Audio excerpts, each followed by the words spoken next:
I never thought I would go so far out into the woods by myself, but there I was, driving along a narrow dirt road that twisted and turned through dense forest, following directions I barely trusted from an old GPS signal that flickered in and out like it didn't want me to get there.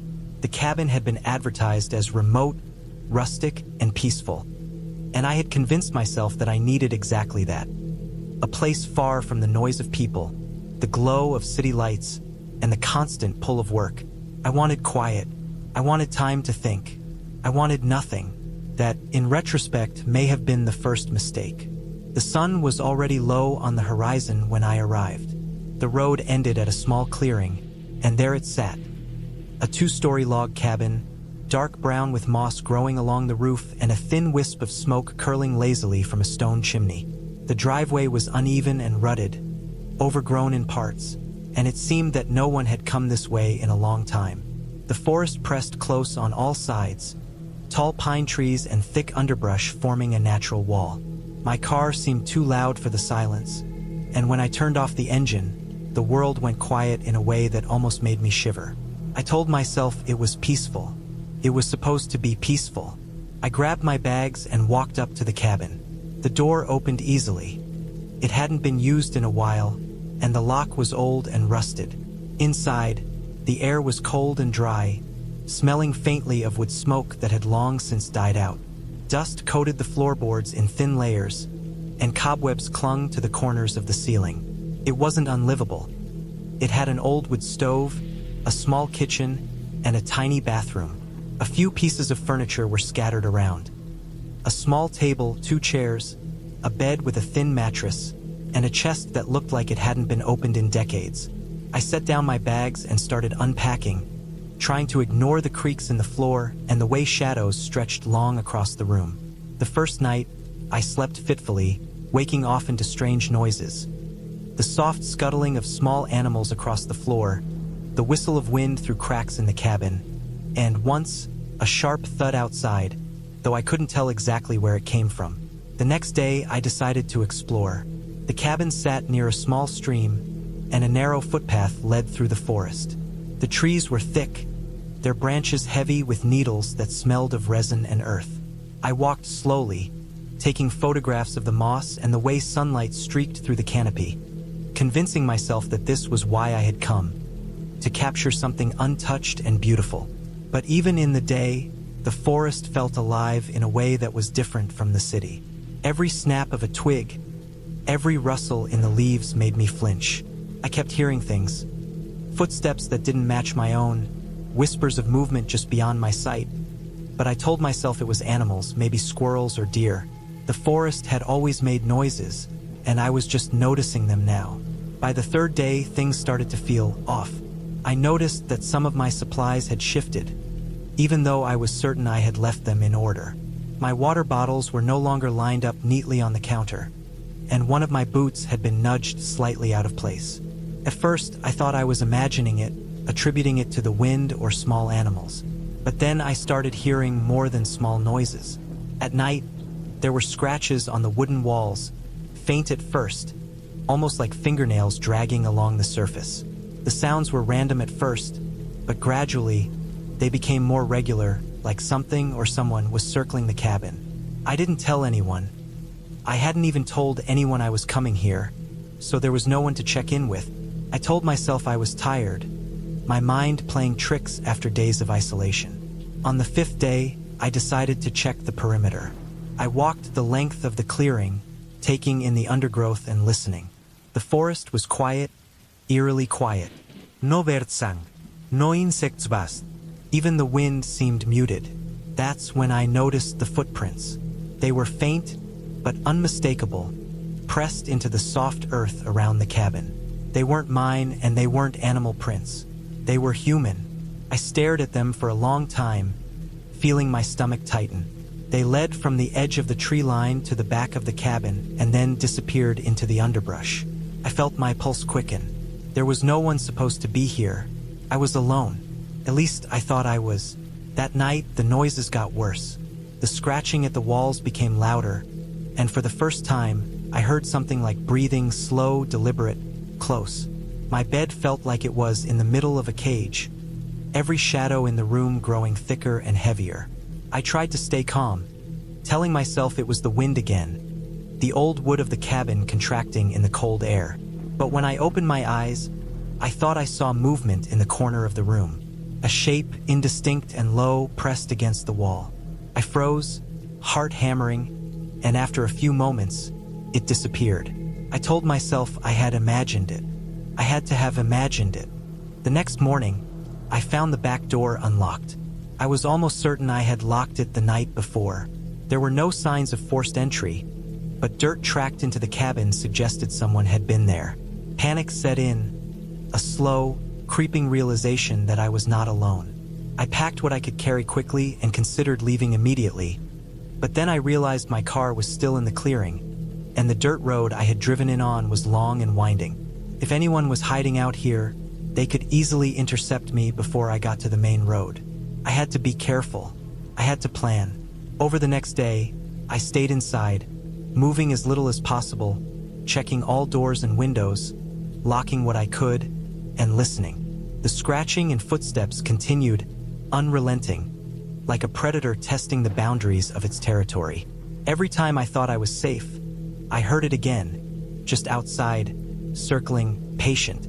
I slept little, eating cold food and trying not to think about what might be waiting for me in the trees. By the 7th day, I knew I had to leave. Staying would be too dangerous. I packed what I could carry in a single backpack, leaving behind anything that wasn't essential. I dressed in dark clothes to blend with the forest and grabbed a long branch from the edge of the clearing, just in case. I waited until the sun was high, casting sharp shadows through the trees, and then I moved, stepping carefully along the path I had taken before. Every step made me tense. Every snap of a twig made my heart race. I kept my eyes on the path, trying not to look into the dense trees where something could be watching, something patient. The walk to the road took hours. I had underestimated the forest. The footpath was narrow, overgrown, and easy to lose. I had to backtrack multiple times, hear the rustle of underbrush behind me, and force myself to keep moving. At one point, I tripped over a root and fell hard, scraping my hands and knees, my backpack tumbling down the slope. I froze, listening. Nothing moved.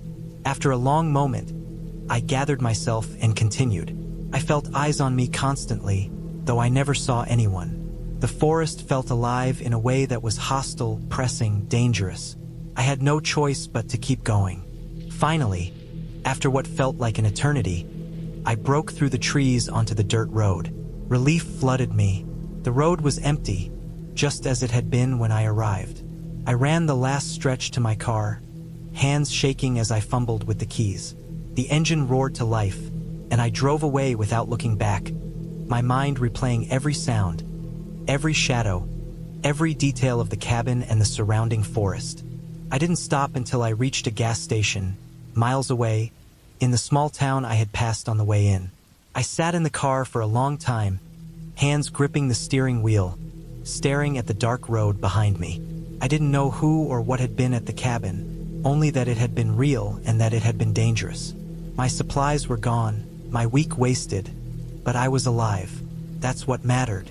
I realized later that I had been lucky, extremely lucky, and that luck might not always be there if I ever tried something like that again. I returned home the next day, but the images of that cabin and the oppressive, silent forest stayed with me.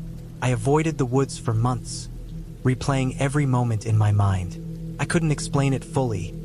Maybe it was someone hiding in the forest, maybe it was a pair of eyes watching me for days, but I didn't need to explain it. What mattered was that I had survived. That realization, the clarity of it, was enough.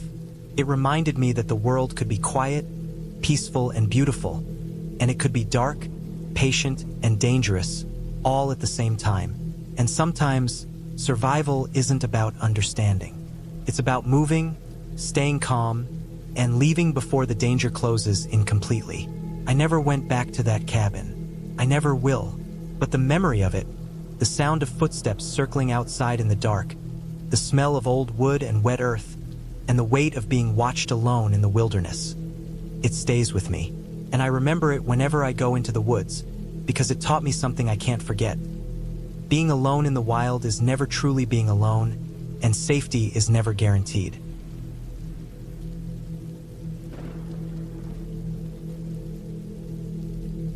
I had been planning this trip for months. The cabin was deep in the mountains, miles away from the nearest town, surrounded by dense forest. The idea of being completely alone in the middle of nowhere was thrilling to me. I wanted silence, isolation, and the chance to disconnect from everything. I had packed carefully, making sure I had enough food, water, and supplies to last several days. The roads to the cabin were rough, but my old four-wheel drive truck handled them without complaint. I drove slowly, careful to avoid rocks and potholes, but the scenery was beautiful.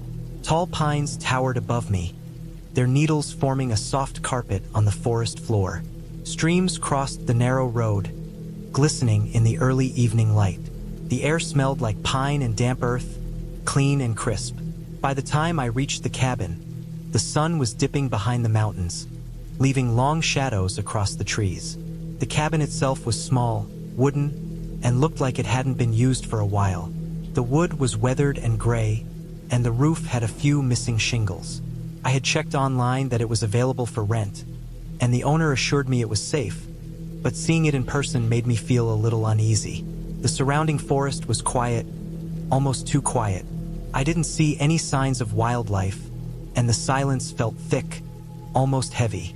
I parked my truck in front of the cabin and began unloading my supplies. I carried in the cooler, my backpack, and the small propane stove I had brought for cooking. Inside, the cabin was dusty, but there was a wood stove in the corner and a small pile of firewood stacked neatly. There were 2 bedrooms, a tiny kitchen, and a bathroom with a shower. The windows were dirty, but I could see the forest outside, darkening as the night approached. After I unpacked, I decided to make a fire. I stacked some wood in the stove, used a small match to light it, and watched as the flames grew. The warmth spread through the cabin, and the crackling sound was comforting. I made some simple dinner, canned beans heated over the stove, and sat at the small wooden table eating. Outside, the forest had grown almost black, and the only light came from the fire inside and the faint moonlight filtering through the trees. I tried to relax, reading a book by the fire. Every now and then, I thought I heard something outside. A branch snapping, leaves rustling, but I told myself it was probably an animal or the wind. After a while, I got tired and went to one of the bedrooms. The bed was old, the mattress thin, but it was clean. I fell asleep to the sound of the wind in the trees, feeling secure for the moment. Around 3 in the morning, I woke to a sound that made my stomach tighten. It was faint at first, a soft scratching, like nails on wood, coming from somewhere outside. I lay still, trying to convince myself it was just an animal, maybe a raccoon or a deer brushing against the cabin. But the sound kept coming, steady and deliberate. It was coming closer. My heart started to pound. I thought about looking out the window, but the dark made it impossible to see anything clearly. I grabbed the small flashlight from my backpack and shone it toward the window. For a moment, I didn't see anything. Then I noticed movement in the trees, shadows shifting quickly. My mind raced. I told myself it was a deer or a wild animal, but the sound of the scratching kept getting louder. It moved along the side of the cabin, pausing at the back. I decided to check the doors and windows, making sure everything was locked. All the doors had simple locks and they were secure, but I still felt exposed. The forest outside seemed alive, but not with animals. Something felt off. I tried to stay calm. I went back to bed, keeping the flashlight within reach, and stared at the ceiling. Every now and then, I heard the scratching again, and it made me flinch. I stayed awake for hours, listening to the forest. The sound wasn't constant, but it came in bursts. At one point, I heard a low growl, not loud, but clear enough to make me freeze. I couldn't tell if it was a dog, a wolf, or something else. My mind raced with possibilities. I thought about calling for help, but I didn't have cell service. The nearest neighbor was miles away, and the road was rough. I was alone. As the sky began to lighten with the approaching dawn, I finally dozed off. When I woke, the first rays of sunlight filtered through the trees. I felt slightly safer, thinking that daylight would make it easier to see anything approaching. I got up, made coffee, and tried to shake off the fear from the night. I checked the perimeter of the cabin. Nothing seemed disturbed at first, but then I noticed faint tracks in the dirt near the back door. Large, heavy prints that didn't match any normal animal. They were spaced far apart, as if the creature had walked slowly, carefully. My stomach sank. Whatever had been out there, it had been close. I decided I needed to leave the cabin as soon as possible, but I also wanted to understand what I had encountered. I packed some supplies, including the flashlight, my lighter, and some snacks, and grabbed a small hatchet I had brought for firewood. I left the cabin, moving cautiously along the path back toward my truck. The forest was quiet, but I kept seeing movement out of the corner of my eye, shadows darting between the trees. I tried to stay calm, reminding myself that humans often overestimate danger in the dark. When I reached the clearing where my truck was parked, I noticed scratches on the paint near the back. My heart skipped a beat. The marks were long and deep, and they looked like they had been made by claws. I scanned the trees, but there was no sign of the creature. I climbed into the truck, started the engine, and kept my eyes on the surrounding forest as I drove slowly down the road. I thought about stopping and investigating, but the risk wasn't worth it. I just needed to get out. The drive down the mountain felt endless. Every branch that fell on the road, every rustle of leaves made me tense. I kept the flashlight on the dashboard, scanning the sides of the road as I went. At one point, I thought I saw a figure moving between the trees, a large shape low to the ground, fast. I couldn't be sure what it was, but it didn't look like a normal animal. I kept my distance and continued driving. After nearly 2 hours, I finally reached a small town at the base of the mountain. The lights of the town felt like a relief, a signal that I was out of the forest and away from whatever had been near the cabin. I parked at a gas station, took a deep breath, and tried to calm down. My hands were shaking, and my mind kept replaying the night's events. I realized how vulnerable I had been, alone and unprepared for a threat I couldn't even identify. I decided to report the incident to the local authorities. I explained the scratches, the footprints, and the sounds I had heard. They listened carefully and mentioned that sightings of wild bears in the area were common, especially near cabins, but what I described didn't completely match any known animal behavior. They advised me to stay away from the cabin for the time being, at least until they could investigate. I spent the next few days in town, resting and recovering from the fear. I thought about returning to the cabin with more preparation, but I knew it wasn't worth the risk. The forest was beautiful, but it was also unpredictable, and that night had reminded me how alone and vulnerable humans are in the wild. I kept looking at the photos I had taken of the cabin and the surrounding forest, trying to process what had happened. The marks on my truck and the footprints in the dirt were the only proof that something had been out there, something bigger and more dangerous than I had expected. In the end, I realized that the fear I had felt was part of the experience. It forced me to respect the wilderness, to understand that being alone in such a remote place is not the same as being alone at home. I learned to prepare better, to be more cautious, and to never underestimate the dangers of isolation. The cabin, the forest, and that night remained in my memory, a reminder of how quickly ordinary plans can turn into survival situations. I had escaped unharmed, but only because I stayed alert, stayed calm, and acted carefully. The forest hadn't been magical or supernatural. It had been real, wild, and unpredictable, and that reality had been enough to scare me to my core. From then on, whenever I planned trips into the wilderness, I made sure I had backup, proper equipment, and clear escape plans. I never went back to that cabin, but the experience stayed with me. Every rustle of leaves, every snap of a branch in the distance, reminded me of the night I had spent alone, facing something unknown, in the quiet, dark forest. And even though I had survived, I carried a permanent respect and a little fear for the raw power and unpredictability of nature.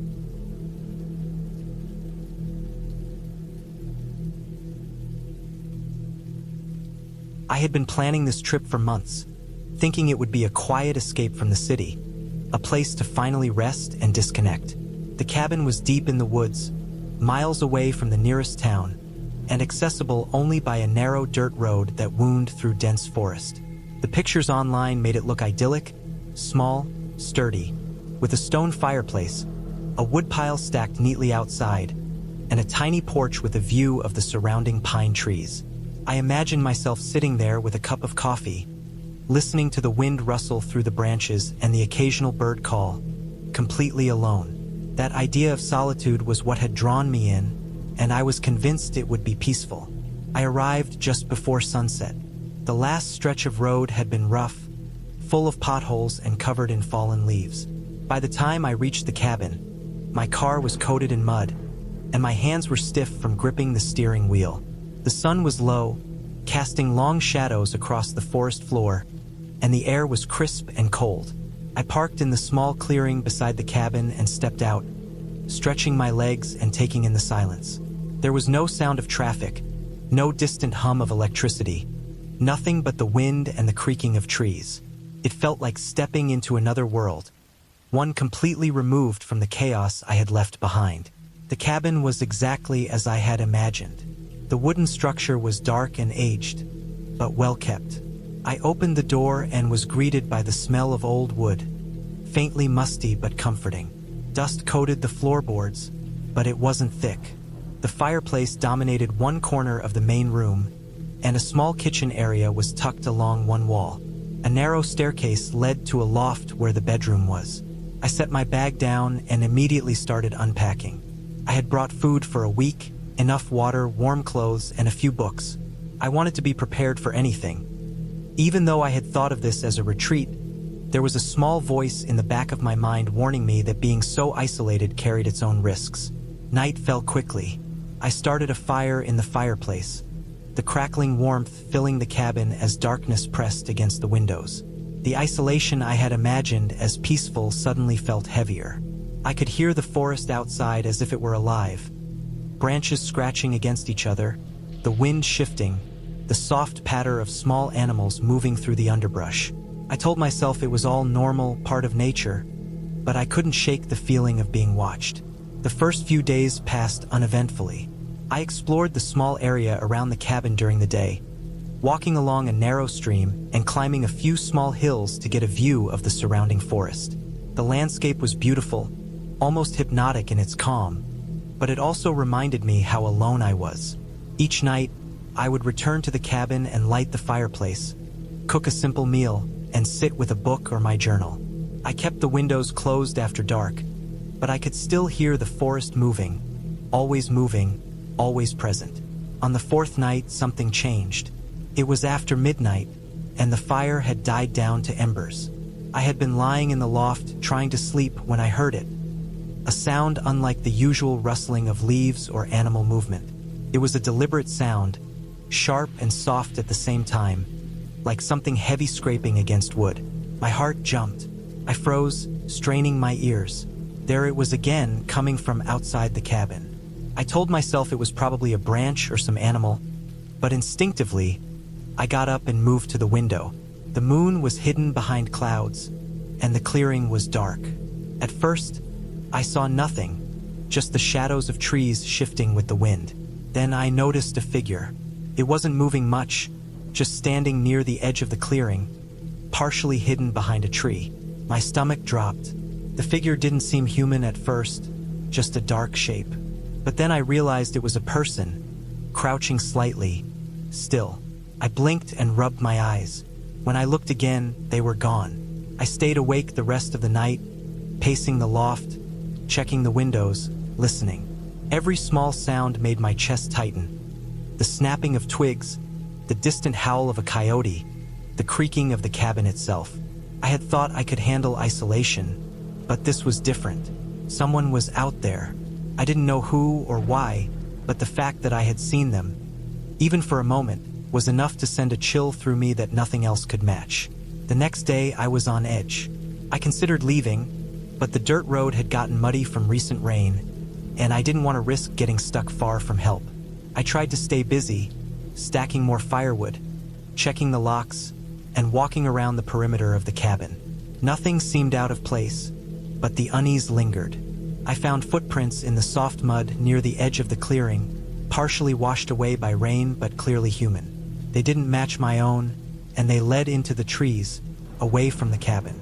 My hands shook as I traced them. Whoever it was, they had been close, much closer than I had thought. That night, I slept with a small kitchen knife next to my bed, the fire in the fireplace burning low. Every creak of the cabin made me tense. I thought I heard voices at some point, low murmurs carried by the wind, but when I strained to listen, there was nothing. The fear was exhausting. I realized that even in the light of day, I felt watched. Every shadow in the trees seemed too deliberate, every rustle of leaves too purposeful. On the sixth night, the situation escalated. I had been reading by the fire when I heard heavy footsteps on the porch. I froze, listening. The steps were slow, deliberate, and unlike anything I had heard before. My first instinct was to grab my phone, but the cabin had no cell service. I remembered the emergency satellite phone I had brought, but it was in my bag upstairs.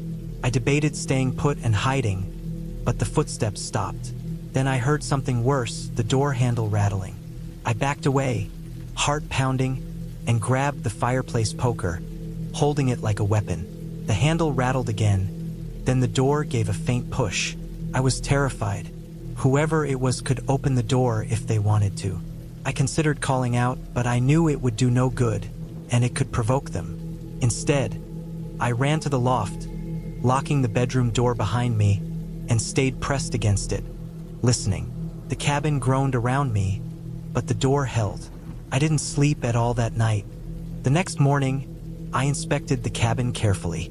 The door had small scratches around the handle, as if someone had tried to force it open. I checked the windows, but they were all intact. Outside, there were more footprints closer to the cabin than before. Whoever had been there had come back. I realized then that I had to leave, but the dirt road was still muddy, and my car might get stuck.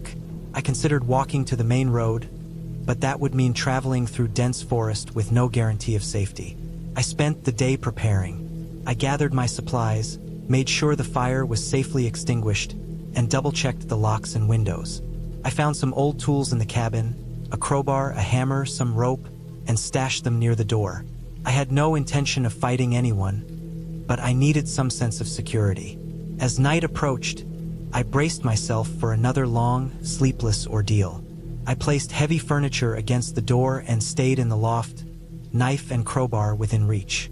At around midnight, I heard the steps again. This time, there was no hesitation. They circled the cabin, walking deliberately, pausing, then moving on. I could hear them whispering to each other, low voices, just at the edge of hearing.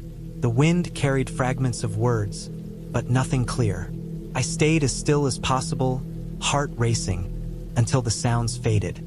I realized that staying inside, no matter how fortified, was no longer safe. As dawn broke, I made a decision. I packed everything into a single bag, leaving the cabin as empty as possible. I waited until the first weak light of morning, then ran through the trees toward the main dirt road. My legs ached, my heart pounded, but I didn't stop. I could hear the forest around me, but no footsteps followed. After what felt like hours, but was probably less than 30 minutes, I emerged onto the road. The mud had dried enough in places for me to walk carefully to my car. I unlocked it and got in, shaking, and started the engine. The forest behind me seemed to watch silently as I drove away. I didn't look back. The dirt road twisted for miles before finally leading to a paved road. I drove without stopping until I reached a gas station in a small town. I called the local authorities, reporting the break-in attempt at the cabin and the footprints.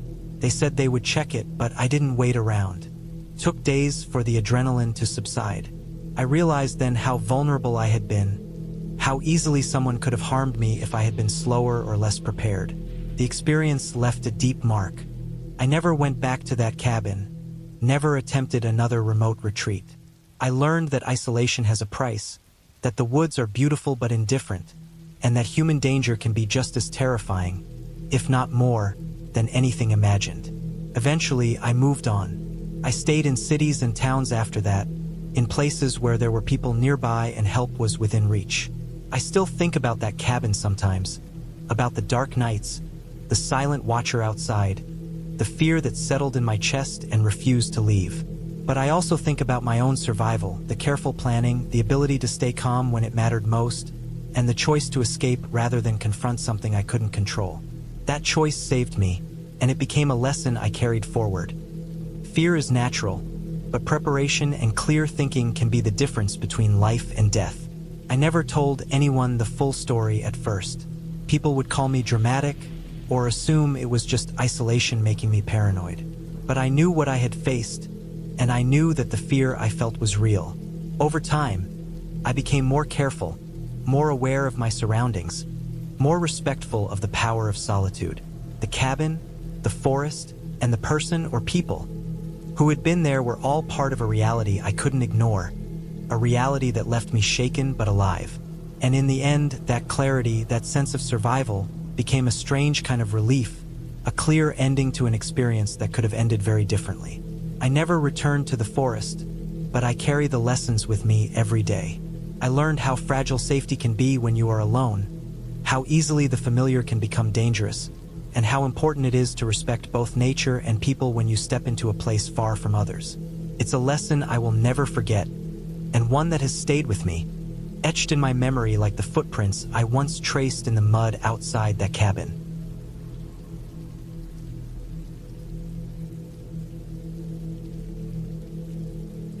I had been looking forward to this weekend for months. Life in the city had worn me down. The constant hum of traffic, the chatter of people, the unending notifications on my phone. I wanted a place where I could disappear for a while, somewhere quiet, where no one could reach me unless I chose to reach them. That's why I had rented a small cabin deep in the forest, about 4 hours from the nearest town. The listing had promised isolation, a working stove, a small fireplace, and a chance to be alone with the woods. I had imagined myself reading by the fire, taking long walks along dirt trails, hearing nothing but the wind in the trees and the occasional bird. The drive out had been uneventful, if long. The roads grew narrower and rougher the further I went, eventually turning into a dirt path that had me gripping the steering wheel a little tighter than I would have liked. The GPS had stopped giving directions once I was about 30 minutes out, but I had a printed map from the rental agency. When I finally saw the cabin, it was exactly as pictured, small, wooden, with a steep roof and a thin trail leading to a creek behind it. The sun was dipping low, turning the sky orange and casting long shadows across the clearing. I parked and unloaded my bag, taking a moment to breathe in the smell of wet earth and pine. The inside was simple but welcoming. A small kitchen to the right, a living area with a couch and a fireplace, a tiny bathroom and a loft bedroom. I set my bag down, unpacked a few essentials and lit the fire. Outside, the woods were quiet, the kind of quiet that feels alive because there's nothing but life happening you can't see. The first night passed without incident. I read until my eyes grew heavy, then slept deeply, the kind of sleep city walls rarely allowed. The next morning, I woke to sunlight filtering through the window. I made coffee on the stove and stepped outside, letting the cold air hit my face. The forest seemed endless. I wandered down the trail behind the cabin, taking note of the creek, a few large boulders, and the gentle slope leading up into thicker trees. It was peaceful, too peaceful in a way that made me aware of how alone I was. That evening, I noticed something odd, a set of footprints in the dirt near the cabin. At first, I thought maybe they were from a deer, but the pattern was uneven, heavy, almost human. They led from the tree line toward the cabin and then disappeared near the edge of the clearing. My heart raced for a moment, but I told myself it was likely a hiker, someone exploring and moving on. The forest was public land after all, and though the cabin was private, it was close enough to trails that someone might wander nearby. The second night, I stayed closer to the cabin. I kept the fire going longer, double-checked that the doors were locked, and tried to sleep with the light from a lantern on the table. Around midnight, I heard a branch snap outside. It wasn't far from the cabin. My stomach dropped. I froze, straining to hear over my own breathing. The snap was followed by a slow crunch of footsteps on dry leaves. Whoever or whatever was out there, they were moving closer, I stayed still for what felt like an eternity, until the sound faded into silence. When I finally got up and peered out the window, the darkness of the forest swallowed everything. I checked my phone, but as I expected, there was no signal. Panic rose, but I forced myself to think logically. I grabbed a heavy flashlight and quietly checked the perimeter, shining the beam through the trees and around the cabin. Nothing. No movement. No shape. Just shadows and the occasional glint of moonlight on leaves. The next day, I tried to convince myself it was my imagination, that the isolation was playing tricks on me. I stayed out longer, hiking down the creek and marking trails with small rocks so I could find my way back. The air was crisp, the smell of wet earth and moss filling my lungs, and I told myself it was just a normal weekend, nothing to fear. But then I noticed something unsettling. Items I had left outside the night before. My backpack, the small cooler, had been moved slightly. Not far, just a few feet, enough that it was obvious someone had been there. I felt a cold tightness in my chest. Someone had been near the cabin while I was out. I checked all the doors again, made sure the windows were latched, and for the first time considered that I wasn't as alone as I thought. I tried to leave the next morning. I packed quickly, loaded my bag into the car, and drove down the dirt path, thinking I would just return early.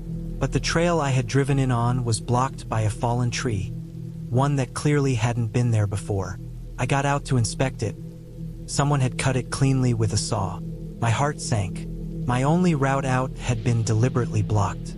I returned to the cabin, panicked but trying to remain calm. I considered hiking out through the woods, but the forest was dense, and I had no compass, no GPS signal. If I got lost, I could be in serious trouble. I realized then that I was trapped. Over the next few hours, I tried to keep calm. I barricaded the doors with heavy furniture, checked every window, and made a list of supplies I had: food, water, matches, firewood. I had enough to survive, I thought, if I stayed put and kept a low profile. The problem was whoever had done this didn't want to be seen, but clearly wanted me aware of them. I felt like an animal in a trap. That night, the footsteps returned.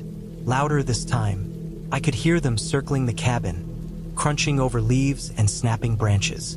I shined my flashlight through the windows, but the darkness swallowed the beam. I could hear breathing too, slow, deliberate, just beyond the edge of the clearing. Sleep was impossible. I sat by the fire, clutching a heavy cast iron pan, staring into the shadows. Hours passed. Eventually, I heard the sound of movement retreating. I stayed awake until the first light of morning, too scared to even close my eyes. Morning brought no relief. I checked the perimeter again, finding more signs that someone had been around. Small trampled patches of grass, broken branches, footprints leading to and from the woods. I realized then that whoever this was, they had been watching the cabin for more than a day. They knew when I left, when I came back. The thought of staying another night was unbearable, but leaving still seemed impossible. I spent the next day preparing. I collected supplies, reinforced doors and windows, and made crude traps and alarms using cans and string, hoping to alert me if anyone tried to come close. I also tried to remember the terrain around the cabin, noting every possible route to escape. By evening, I had a plan. I would wait until dark, then take the back trail leading into denser woods, circle around, and find a road that might lead to the main highway. It was risky, but staying meant almost certain confrontation. Night fell thick and black. I waited until I heard the occasional animal sound, then slipped out the back door. The forest was alive with unseen movement, but I forced myself to walk steadily, avoiding dry leaves and twigs. I didn't hear anyone at first, but the fear of being followed never left me. Hours passed. I stumbled over roots, slid down muddy slopes, and cut my hands on branches, but I kept moving. Eventually, I saw the faint glow of a distant road. My heart lifted. I ran toward it, careful but urgent, until I finally reached a gravel path. I didn't stop running until I reached the first small town. Shivering, bleeding in places, exhausted, I found a phone and called the local police. They listened, took notes, and promised to send someone to the cabin. I didn't wait. I got a motel room, cleaned myself up, and stayed locked inside until morning. The sense of relief was immense. I realized how lucky I had been. The person at the cabin had clearly been capable and patient, but they hadn't attacked me directly. I didn't want to imagine what would have happened if I had stayed another night. The police later found evidence near the cabin. Footprints, makeshift traps, and signs that someone had been living in the woods nearby for some time. They never caught anyone, but they told me that area had a history of squatters and criminals using the isolation to watch or harass visitors. It was chilling, but it explained the events. I never went back. The cabin, once a symbol of peace and escape, became a reminder of how quickly solitude can turn dangerous. I made sure to warn anyone I knew about going to remote places alone, and I never underestimated the wilderness or people again. The experience left scars, yes, but it also left me more aware, more careful, and more alive to the reality that danger often comes not from myths or shadows, but from patience, knowledge, and a willingness to wait for the right moment. Looking back, I understand now that my fear was not irrational. The quietness, the isolation, the sense of being watched, it was all real. I survived not because of luck alone, but because I stayed alert, thought ahead, and refused to be paralyzed by fear. That weekend changed me. It reminded me that survival often depends on small decisions, careful observation, and the courage to act when necessary. The forest was beautiful, yes, but it was also full of things I could not control. And some lessons, once learned, never leave you.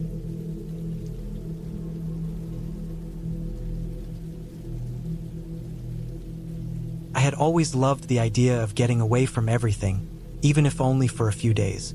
The cabin I found on a small, secluded online listing seemed perfect. It was tucked deep in the woods, far from roads and people, with only a narrow dirt path leading to it. The pictures showed a small wooden building, simple but sturdy, with a stone fireplace and a tiny porch overlooking a clearing surrounded by trees. I had driven for hours, passing empty fields and thick forests, until the air felt quieter, heavier, and cleaner than it had anywhere else. When I finally reached the cabin, I could feel how far from the world I had gone. It sat in a small clearing, the trees forming a natural wall around it, and the sun was dipping low in the sky, casting long shadows that stretched across the forest floor. The first thing I did was explore the cabin itself. Inside, it smelled faintly of old wood and dampness. Dust covered the shelves and the floorboards creaked under my weight, but everything seemed solid. The fireplace was cold, but the chimney looked clean. A small woodpile sat beside it, enough for a few nights. The cabin had a kitchen area with a small gas stove and a fridge that hummed quietly, a tiny bathroom with a shower, and a main room with a worn couch and a table. There was a single bed in the corner with blankets folded neatly, and a small window that let in the remaining light of the evening. I unpacked my things, laying them on the table and bed, and then I stepped outside again to take in the view. The forest was dense, almost alive, with the soft rustle of leaves and the occasional sound of a bird or distant animal. The quiet was complete except for the whisper of the wind. I spent the first evening just walking around the clearing, observing the trees and the undergrowth. The air was cool and damp, and the ground smelled of earth and pine needles. I could hear small animals moving through the leaves, but nothing large. As the light faded, I realized how dark the forest would become once night fell. The sun sank behind the trees, leaving the cabin in near darkness except for the fading amber light that reflected off the windows. I went inside, lit a small lantern, and settled near the fireplace, stacking some wood for later. Night had a different feel in the forest. The sounds changed. The wind seemed sharper, rustling through branches with a kind of rhythm, and occasionally I would hear something heavy brush against the trees. I tried not to think much about it, telling myself it was probably a deer or a raccoon. I went to bed early, wanting to be up at dawn. The cabin creaked as it settled, and the wind rattled the small windows. I woke several times that night to noises outside. Branches snapped, and the shadows cast by the lantern danced across the walls. One sound, in particular, made my stomach tighten. A deep, dragging noise, like something heavy being pulled across the ground near the cabin. I stayed still, listening, waiting for it to pass. It went on for a few minutes, then stopped. I forced myself to sleep again, telling myself it must have been a fallen branch. The next morning, I woke to sunlight streaming through the window. I went outside, hoping to find that nothing had happened. The clearing looked the same, but I noticed something strange. The ground near the edge of the forest was disturbed, as if something had moved through it recently. There were heavy, uneven prints in the dirt, too large to be a human, and too irregular for a deer. I knelt to inspect them, and they led toward the back of the cabin and then disappeared into the trees. I felt a chill run down my spine, but I convinced myself it was just some large animal, maybe a bear or a wild boar, looking for food. I decided to be careful but continued with my plan to spend the day exploring. I walked along a narrow trail that led deeper into the forest. The path was overgrown and muddy in places, and the canopy overhead blocked most of the light. As I went further, I noticed signs of movement. Broken branches, flattened grass, and strange scratches on the trees. They didn't look like claw marks from an animal. Something about them was deliberate. I tried to brush off the feeling of unease, telling myself I was imagining things. But the forest felt different now, closer, heavier, almost watching. By the time I returned to the cabin, the sun was low again. I tried to relax, lighting the fireplace and preparing a simple meal. The woods were quiet now, but I couldn't shake the feeling that something was out there, moving just beyond the tree line. As darkness fell, I decided to make the cabin more secure. I checked the doors and windows, pushed a heavy chair against the main door, and made sure everything was locked. Still, when I lay down that night, I heard it again, the dragging sound, slower this time, circling the cabin. It wasn't consistent, but I could feel the weight of it in the ground, the brush against the trees. I stayed awake for hours, my heart hammering. I didn't see anything, but the sound was enough. The next day, I found more signs. The woodpile had been disturbed slightly. Some logs moved, though no one could have entered without leaving footprints. I started carrying a small hatchet with me, just in case. I checked the perimeter of the cabin repeatedly, making notes of the prints and marks. They were always there, just at the edge of the clearing, never closer but never farther. I began setting simple traps, just sticks and small obstacles to make noise if something came close.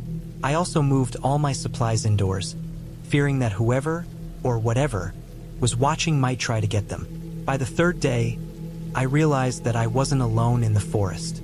I could feel it watching, waiting. The dragging noises became more frequent at night, and I could hear subtle movements around the clearing during the day. A snapped twig here, a displaced rock there. I never saw anyone, but I knew something had been there. My anxiety grew with each passing hour. I barely slept, and I spent the nights sitting near the door with the hatchet in my hand, listening to the forest. On the fourth night, I woke to a much louder noise than before. Something heavy was moving right outside the cabin, scraping against the walls, bumping into the porch. I could hear breathing, or at least something that sounded like it. My hands were shaking, and I stayed completely still.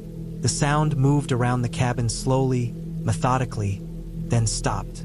I waited, frozen, for what felt like hours.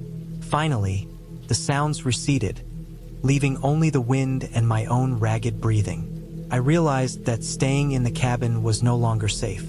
I couldn't see it, but I could feel it, a presence in the forest that wasn't human, but not fully animal either. I packed a small bag with essentials: food, water, a flashlight, and the hatchet. I decided I had to leave before nightfall. I didn't know if this thing would follow me, but I couldn't risk another night. I double-checked the locks, took one last look at the cabin, and stepped onto the trail leading back to the road. The hike out was tense and exhausting. Every sound in the forest made me jump. The cracking of a branch, the rustling of leaves, even the whisper of wind through the trees. I kept to the narrow trail, trying to move quietly but quickly. I could feel eyes on me, or at least imagine them, every few steps. The sun was low, and shadows stretched long across the ground.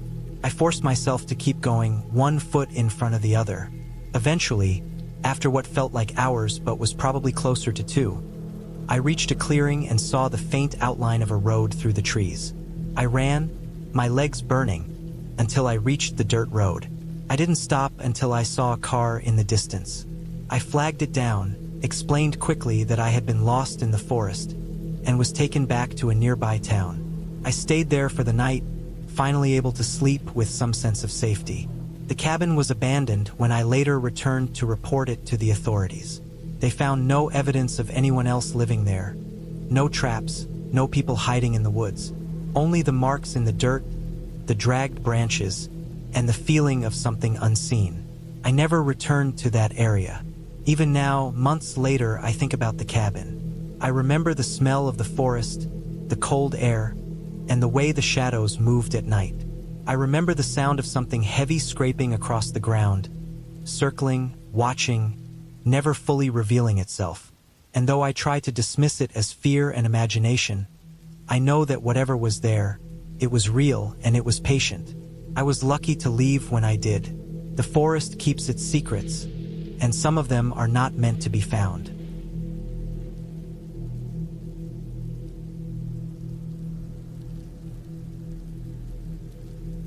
I had been driving for hours along winding forest roads, the sun slowly disappearing behind thick pines that lined either side of the narrow path. My plan had been simple. A weekend alone in a small cabin I had rented deep in the woods, away from the city, away from the noise, away from people. I was tired from work, stressed from life, and craving nothing but silence and space.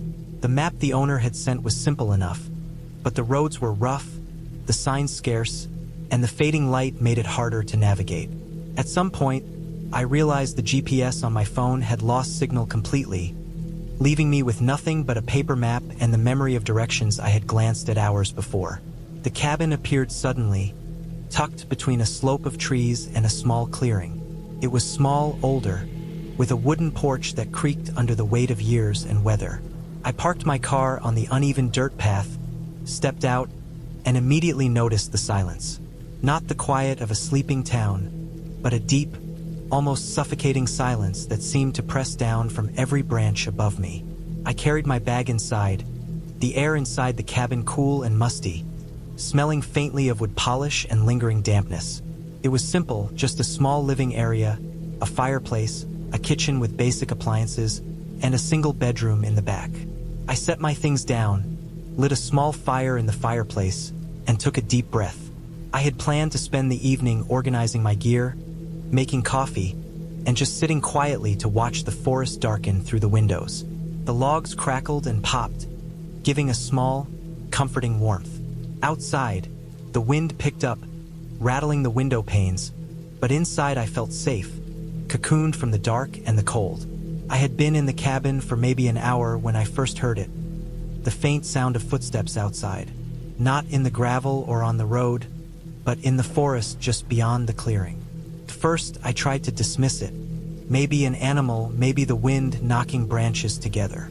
But then the sound came again, slow, deliberate, moving around the edge of the clearing. I froze, listening. My heart started to pound in my chest. The steps stopped and then began again, closer this time. I moved to the window and peered out into the darkening woods. The trees were thick, the shadows long and heavy, and I could make out nothing. No movement, no shapes, just darkness. My mind raced. I considered leaving the cabin immediately, but my car was at the edge of the clearing, and the steps seemed to be moving in a circle around the cabin. I could not see anything, and I could not hear any human voices, which somehow made it worse. Whoever or whatever was out there was careful, watching, waiting. I moved to the back door to double-check it was locked. It was. Every door, every window I made sure was secured. I grabbed a flashlight and a heavy kitchen knife. I told myself I was overreacting, that it was probably an animal, but my instincts screamed otherwise.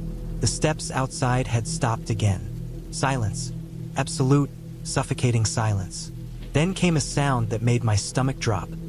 A branch snapping, close to the cabin. Someone was here. I did not sleep that night. I sat by the fireplace, knife in hand, flashlight ready, listening to every small sound. The wind howled outside, moving through the trees, rustling dead leaves, and I kept imagining the shadow of a person moving in that darkness. Hours passed, the night stretching endlessly. At some point, I dozed lightly, only to wake to the sound of the cabin door handle rattling. Someone was trying it. My heart jumped into my throat. I shone the flashlight at the door. Nothing. No one. But I could hear movement outside, and the sound of soft, careful footsteps moving away from the door. The morning came, gray and cold. I stepped outside cautiously, flashlight still in hand, and scanned the clearing. There were footprints, definitely human, around the cabin, circling it in a careful, almost organized pattern. They were fresh, pressed deep into the mud. My stomach turned.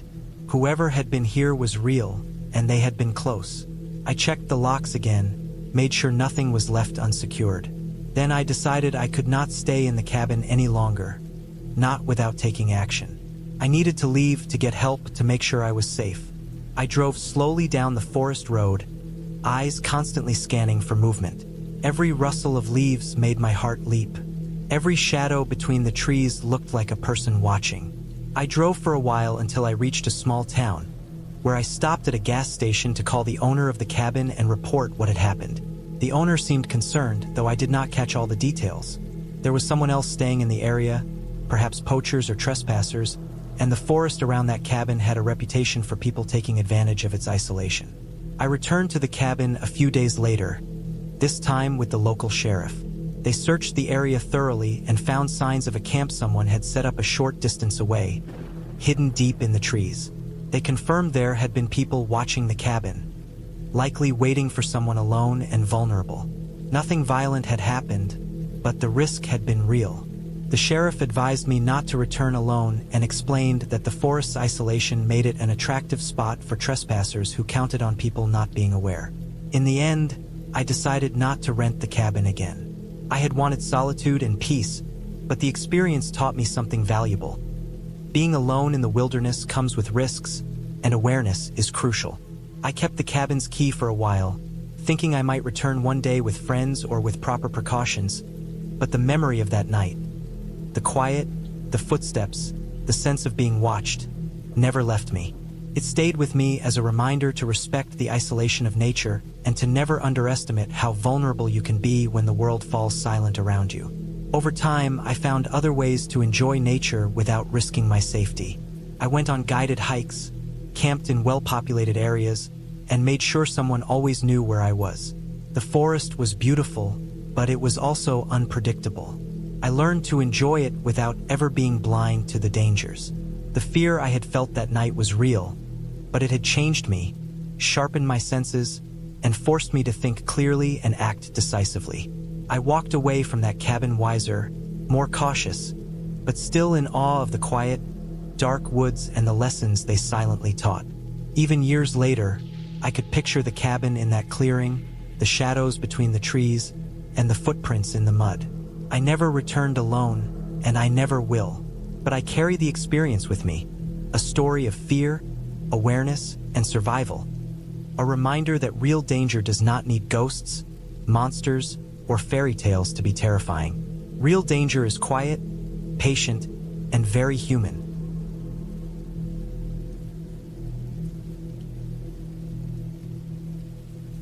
I never thought a weekend alone in a cabin could feel like stepping into another world, but by the time I reached the place, I understood exactly why. The cabin was tucked deep into the woods, miles from the nearest road, hidden behind thick pines and oaks that blocked the sunlight. I had wanted solitude, a place to get away from the endless noise of the city, to sit with my own thoughts and forget the world for a while. I found exactly what I wanted, but I didn't expect the kind of fear that would creep in so slowly, almost invisible at first, until it was suffocating. The drive had been long. Gravel roads twisted endlessly through the forest, and I could feel the tension in my shoulders as I bounced over the ruts, listening to the tires crunch against loose stones. The air had grown colder as I drove deeper into the woods, and the light started to dim even though it was only late afternoon. By the time I pulled up to the cabin, the sun had begun to dip behind the trees, casting long shadows across the clearing. The cabin itself was older than I expected. Weathered wood, darkened with years of rain, creaked in the wind, and the roof sagged slightly in the middle. It looked sturdy enough, but there was something about it that felt abandoned, like it had been waiting for someone to come back. I told myself it was just imagination. I parked the car, grabbed my backpack, and unlocked the door. Inside, the cabin smelled of old wood, dust, and a faint mustiness that made my nose wrinkle. Sunlight poured weakly through the small, grimy windows, and I could see that it hadn't been cleaned or lived in for some time. I dropped my things and began exploring. There was a small kitchen, a living area with a rickety table, and a wood stove in the corner. A narrow staircase led up to a loft that seemed barely big enough for a mattress. The cabin had electricity, but I wasn't sure if it worked. The outlet by the stove hummed faintly when I plugged in my phone charger, and I made a mental note to check the fuse box. The entire place felt fragile, like one wrong move could make it fall apart. I tried to ignore the unease that tickled at the edges of my mind and told myself I was here to relax, to read, to write, to escape. I unpacked my things, put firewood near the stove, and made a small dinner of canned beans and bread. The forest outside grew darker as night fell, and I could hear the wind whistling through the trees, rattling branches against the cabin walls. It sounded almost alive. I lit a small lantern and sat near the stove, feeling the warmth against my face. That's when I noticed it, the first sound that made me pause. A soft thump, followed by another, coming from the back of the cabin. At first, I thought it was just the wind, or maybe an animal brushing against the walls. But the thumps continued, steady, irregular, like someone or something was moving around just outside the back door. My heart rate spiked. I tried to rationalize it.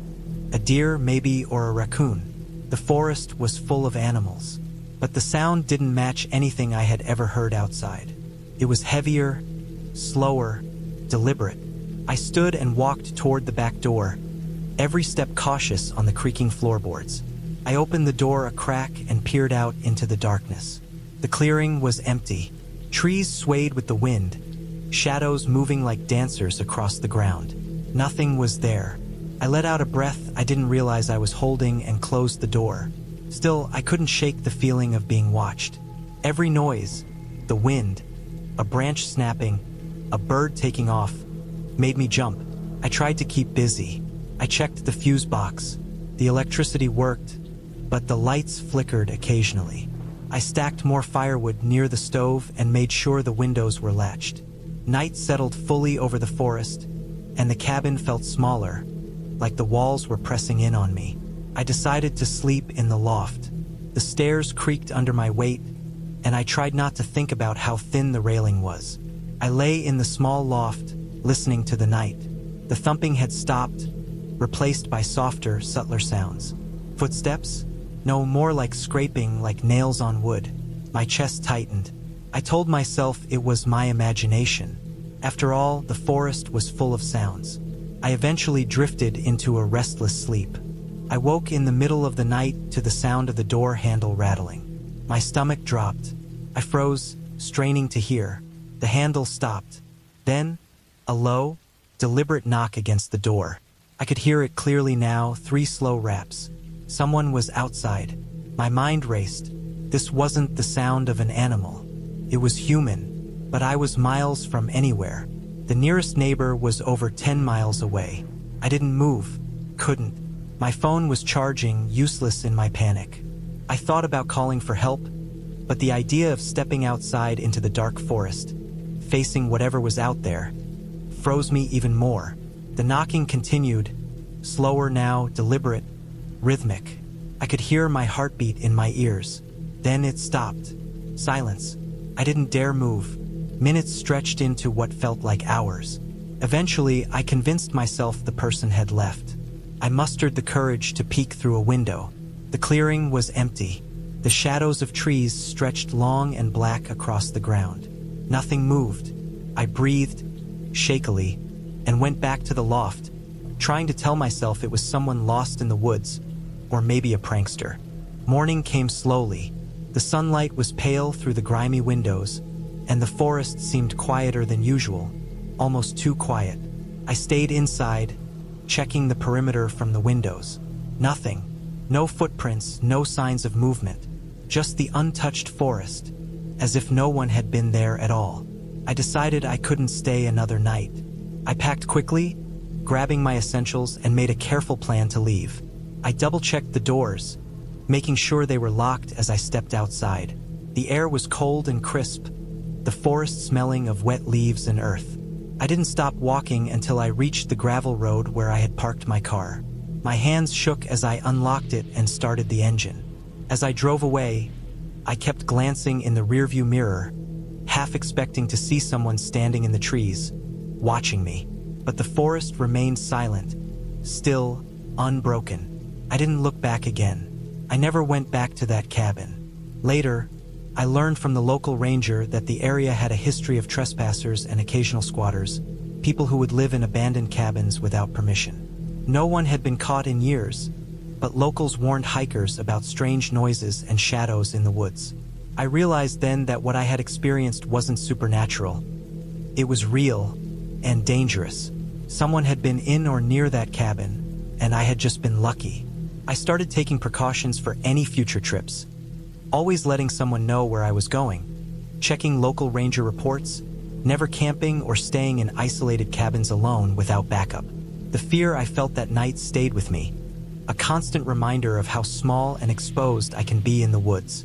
The cabin itself became a kind of warning for me. I never needed ghosts or monsters to feel terror. Just the idea that someone could be so close, watching, waiting, and completely unseen was enough. It taught me to respect isolation and to never underestimate the quiet danger that comes from being truly alone in a place where no one can help you. Even months later, when I told myself the forest was just trees and animals, I could still feel the cold shadow of that night pressing against my back. But unlike before, I knew what fear really was, and I knew how to survive it. And that knowledge, strange as it may seem, became a kind of power. I could feel fear without letting it control me. I could plan, observe, react. I had faced real danger in a place that seemed safe and had come out alive. The story ended there, for me, in a sense. I never returned to that cabin, but every time I hiked through the woods, I remembered the thumping, the knocks, and the quiet, suffocating feeling of being watched. And I knew that the forest held people as well as trees, unseen, unpredictable, and real. Fear was no longer imaginary. It was a thing I could see and avoid, and that made me stronger in ways I hadn't understood until I drove away that morning, leaving the cabin and the shadows behind.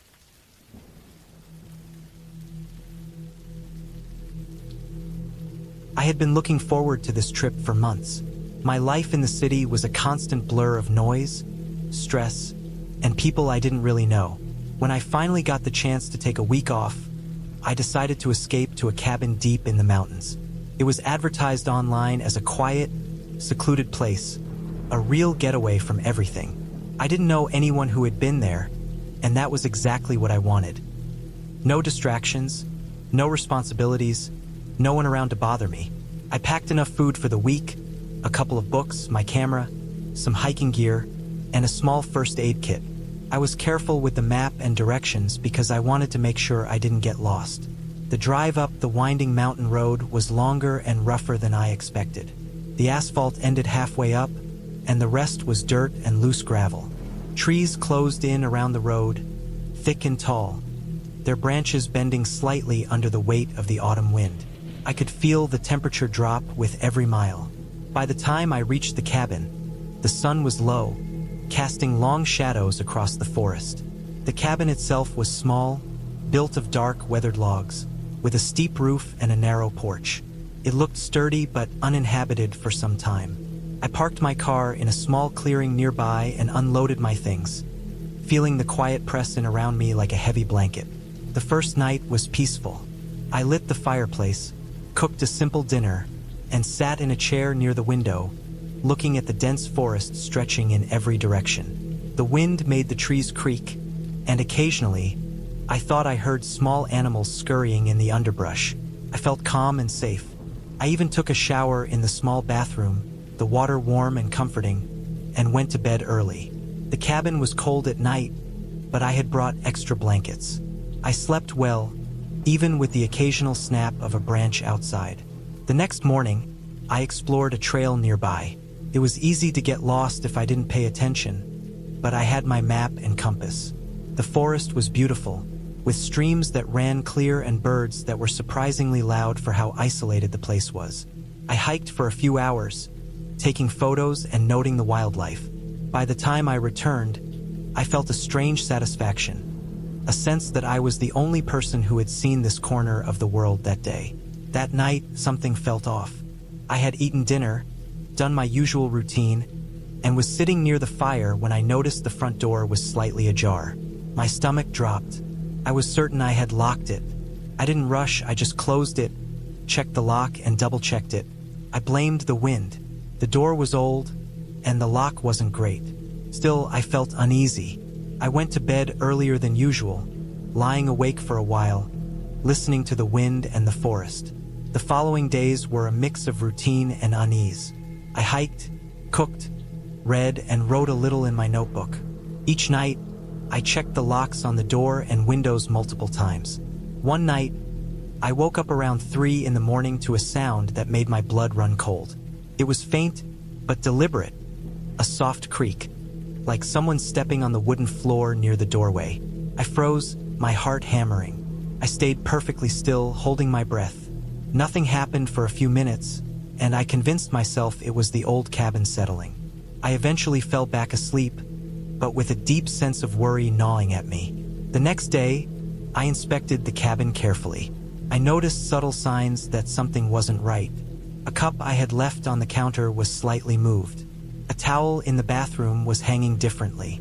Small things that could be explained by me being careless, but they added up. That night, I stayed awake, sitting in a chair near the fire with a flashlight and a heavy wooden stick. I didn't hear anything for hours. Around midnight, I finally dozed off in the chair, the stick resting across my lap. I woke up to a noise I would never forget. Footsteps, slow, careful, deliberate, moving through the cabin. My heart stopped. I was wide awake now. The stick was useless in my panic, but I gripped it anyway. I stayed perfectly still, listening. The footsteps stopped near the bedroom door. A shadow passed across the light from the fire. My mind raced. Someone had entered my cabin. I waited. Long minutes passed. The shadow didn't move again. I gathered courage, grabbed my phone, and quietly stepped toward the door. I flicked on the light. Nothing. No one. The cabin was empty.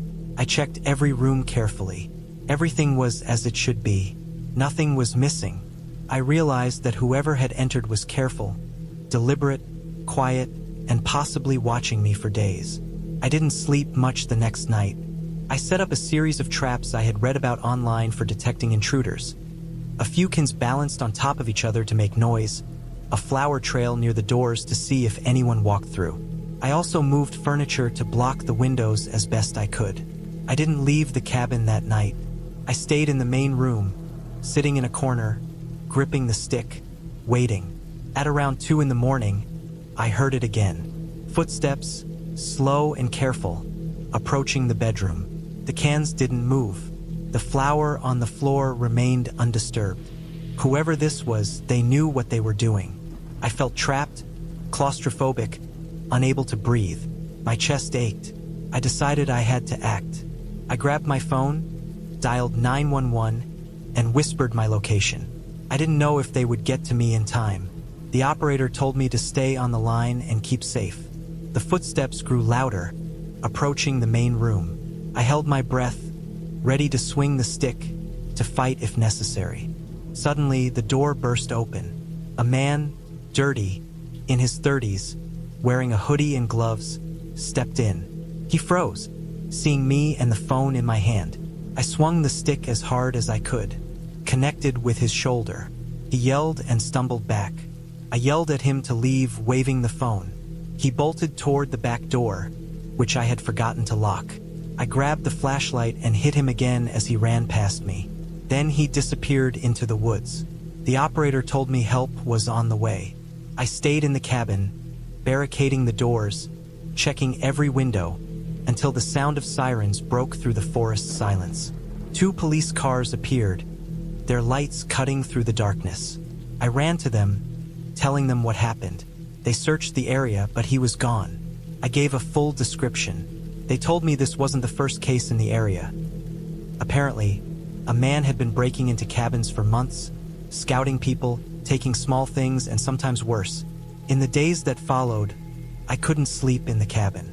I called the property owner and explained the situation. They offered to let me stay for the remaining nights, but I declined. I packed my things and left. Driving down the mountain road, I felt both relief and exhaustion. I kept looking in the rearview mirror, expecting to see someone following. But there was nothing, just the trees, the fading shadows, and the winding road leading back to civilization. Back in the city, I felt safe, but I couldn't shake the memories of that week. Every night, I double-locked my apartment door. Every sound outside made me tense. I thought about the cabin, the footsteps, the quiet invasion of my space, and I realized how vulnerable I had been. It made me appreciate the ordinary, mundane safety of home. Eventually, life returned to normal. The police never caught him, but I was more cautious than ever. I bought a security camera, learned self-defense, and made sure to never underestimate the world outside the city again. The experience stayed with me, a constant reminder of how quickly safety could vanish, and how careful you had to be when you were truly alone. Even now, years later, I remember the smell of the cabin, the cold, the wood, the dampness of the forest pressing in around it. I remember the sound of footsteps in the dead of night, slow, careful, deliberate. I remember the fear that made my body ache, that made my mind race with every creak and groan of the old cabin. And I am grateful that I made it out alive, that I didn't panic, that I survived not by luck, but by paying attention, by staying calm, and by acting when it mattered most. The forest remains quiet in my memory, but I know it could be hiding anyone, at any time. And I know that sometimes the scariest things are not ghosts or legends, but the very real people who move in silence, watching, waiting.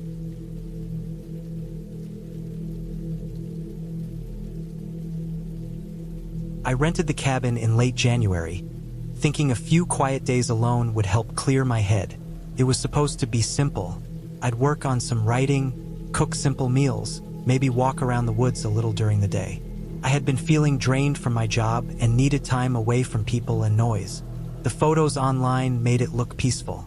A small wooden cabin, a few miles from the nearest road, surrounded by pines and a frozen lake just down the hill. The place was old, but it had power from a generator and a wood stove for heat. The drive there took longer than I expected. Snow was coming down the whole time, and the narrow road was covered in ice. My phone's GPS lost signal halfway there, and I had to use printed directions I had written down just in case. The road curved through empty woods, and by the time I saw the cabin, the daylight was already starting to fade. It looked exactly like the pictures. Small, dark brown wood with a metal chimney pipe sticking out the top. The steps were covered in snow, and it looked like no one had been there in weeks. Inside, the air was stale and cold. The wood stove sat in the corner with a pile of logs next to it. The first thing I did was get a fire going. The cabin was just one open room with a small kitchen in the corner, a table, a narrow bed, and a bathroom door on the side. I unpacked a few things from the truck, set up my sleeping bag on the bed for extra warmth, and put my food in the mini fridge. The quiet felt strange at first. Even the sound of wind outside seemed muffled by all the snow. By nightfall, the temperature dropped hard. The fire crackled steady, and I sat at the table writing for a while, but I couldn't focus. There was a weird stillness to the place. I kept catching myself listening to little sounds. Creaks in the wood, the faint ticking of the metal stove as it heated. I told myself I wasn't used to being alone. I usually lived with constant noise, neighbors, traffic, the hum of my apartment building. Out here, every little sound stood out. I went to bed around midnight, leaving the fire burning low. The wind outside kept pushing against the walls, and the roof made dull groans like something shifting its weight. I eventually fell asleep but woke up several times in the night without knowing why. At one point, I sat up and looked toward the door, certain I had heard something. Maybe a soft thud or a scrape on the porch, but after a long stretch of silence, I lay back down. In the morning, I saw something that bothered me. Near the front door, there were wet spots on the floor, small dark patches that looked like melted snow. They weren't near the stove or anywhere I had walked the night before. The prints were faint, as if someone had stepped in with boots covered in snow and then gone back out again. I stood there a long time staring at them, trying to explain it to myself. Maybe I had tracked in snow without realizing it. Maybe the wood had absorbed moisture from the air overnight. Still, I felt uneasy. I went outside to check. There were no clear footprints in the snow, just the ones I had made yesterday coming from the truck. Snow had fallen all night, so even if there had been other tracks, they would be buried now. The air was biting cold, and the silence was heavy. I went back inside, threw another log on the fire, and tried to shake off the feeling. That day, I tried to keep busy. I cooked breakfast on the gas stove and went for a short walk around the property. The trees were thick and close together, their branches drooping under the snow's weight. The sky was flat and gray. I followed a faint trail toward the frozen lake, but the wind picked up, and I turned back. By late afternoon, the snow started again, thicker this time. I made dinner early and kept the fire strong. The generator outside buzzed faintly, just enough to power the small heater and light. Before bed, I double-checked the door latch and made sure all the windows were closed. The idea of those wet marks near the door still sat in the back of my head. I tried not to think about it as I crawled into bed. That night, I woke up again around 2 a.m. The fire had burned low, leaving only red embers. The air was cold. At first, I thought the sound that woke me was the wind, but then I heard something else. The faintest creak from the floorboards near the door. I froze, listening. It came again, soft and slow, like someone shifting their weight carefully across the wood. My first thought was that an animal had gotten in, maybe a raccoon or something trying to get near the warmth. I sat up, staring toward the door, but I couldn't see much in the dim light. I reached for my flashlight on the table and clicked it on. The beam swept across the room. The stove, the table, the small kitchen. Nothing there. The door was shut. I listened again, holding my breath, but the sound was gone. I told myself it had to be the wood settling from the cold.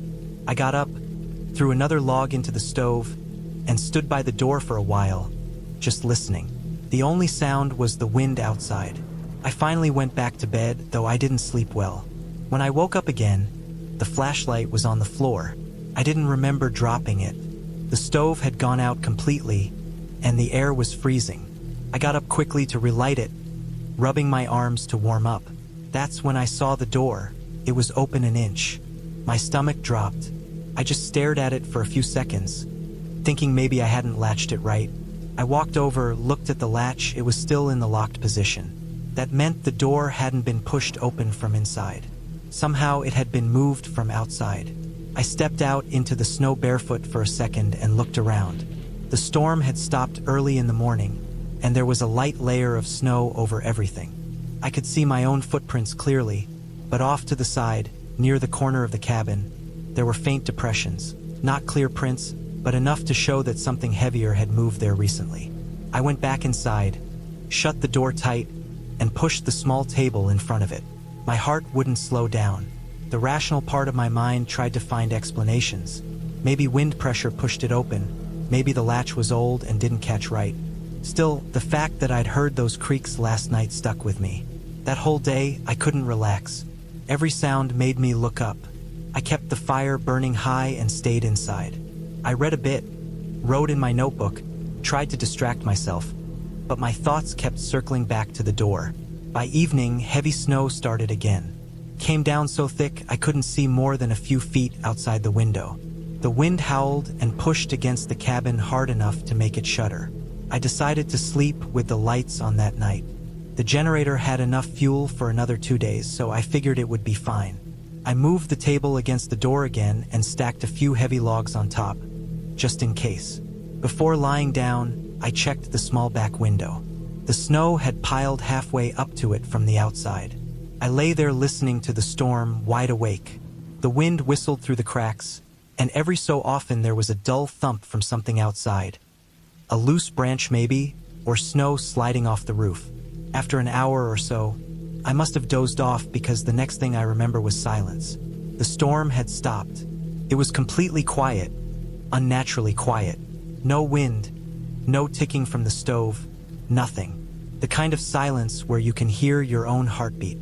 I stared up at the ceiling for a long time, and that's when I heard it again. A soft creak from the floor near the table. Came once, then again slightly closer. My chest felt tight. I stayed perfectly still, staring toward the glow of the light near the stove. Then I heard a slow, deliberate scrape, like the edge of wood sliding against the floor. It wasn't loud, but in that silence it felt sharp. I reached for my flashlight again and flicked it on. The beam lit up the table by the door. The table was still there, the log still on top, but the latch on the door was halfway up. Not open, but not locked either. That tiny detail hit me hard. I hadn't touched that latch since I'd pushed the table against it. I got up slowly and moved closer, holding the flashlight tight. The latch wobbled slightly, like it hadn't been sitting right in its catch. I pushed it back down firmly, then backed away. My hands were shaking. I stayed awake the rest of the night, sitting near the stove with my flashlight on. Nothing else happened, but I couldn't stop thinking about it. How quiet it had been, how deliberate those sounds were. The next morning, I decided to check outside again.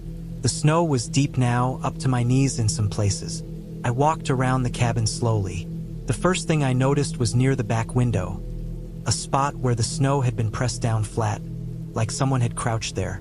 Next to it, there were faint marks that could have been knees or elbows. I stood there staring at it, feeling the air burn my lungs from the cold. I looked toward the trees. They were dense and dark, branches bending under the weight of the snow. I didn't see anyone or anything moving, but I couldn't shake the feeling that someone had been out there watching me. I went back inside fast and locked everything again. I decided right then I wasn't staying another night. I packed my stuff, threw everything into the truck, and went to start it. The engine turned once, then died. The cold had frozen the battery. I tried again, nothing but a clicking sound. The cabin was miles from the main road. There was no cell service. The only option was to wait until the storm cleared enough to hike out or flag someone down. But no one would be out here this deep in winter. I checked my food supply, enough for 3 more days. The generator had about the same amount of fuel left. By afternoon, the snow had started falling again, slow and steady. I sat by the window watching it pile up, my nerves stretched thin. I kept thinking about that spot by the window, those faint depressions. Whoever had been there hadn't just passed by. They'd been there long enough to leave a shape in the snow. That night, I didn't even try to sleep. I sat with my flashlight in my lap and the axe from the woodpile next to me. The fire burned hot, and I kept glancing at the door every few minutes. Hours passed. Nothing.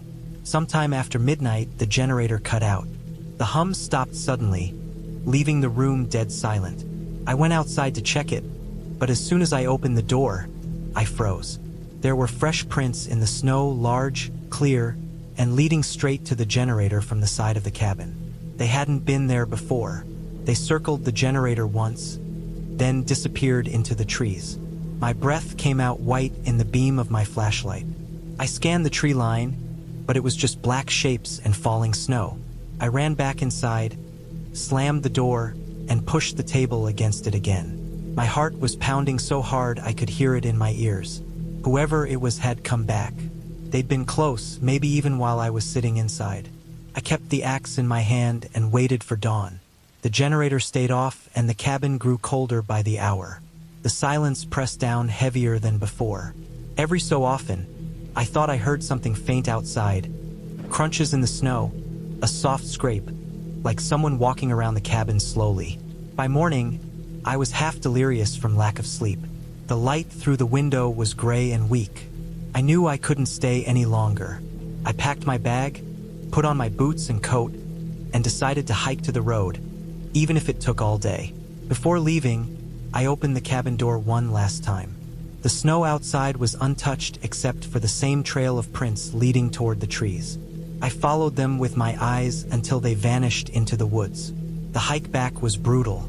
The snow came up to my thighs in some places, and my legs burned from the effort. I kept looking back, half expecting to see someone behind me. Once, I thought I heard faint crunching sounds somewhere off to my left, but the wind swallowed it up. It took me almost 5 hours to reach the main road. When I finally saw a snowplow in the distance, I felt a wave of relief so strong I nearly dropped to my knees. Later, after I got back to town, I told the property owner what happened, about the door, the prints, the generator. He said the place had been broken into once before, a few winters ago. Some man had been living in the woods around there, surviving off old hunting cabins, taking food and supplies. They never caught him. I didn't go back to get my things. Sometimes, when I think about those nights, what stays with me most isn't the fear I felt. It's the silence. That deep, heavy silence right before I'd hear those faint creaks on the floor. It wasn't the sound of a building settling. It was the sound of someone who knew how to move quietly, someone who had done it before, waiting just long enough for me to fall asleep. And I still wonder how long he had been inside before I ever woke up that first night.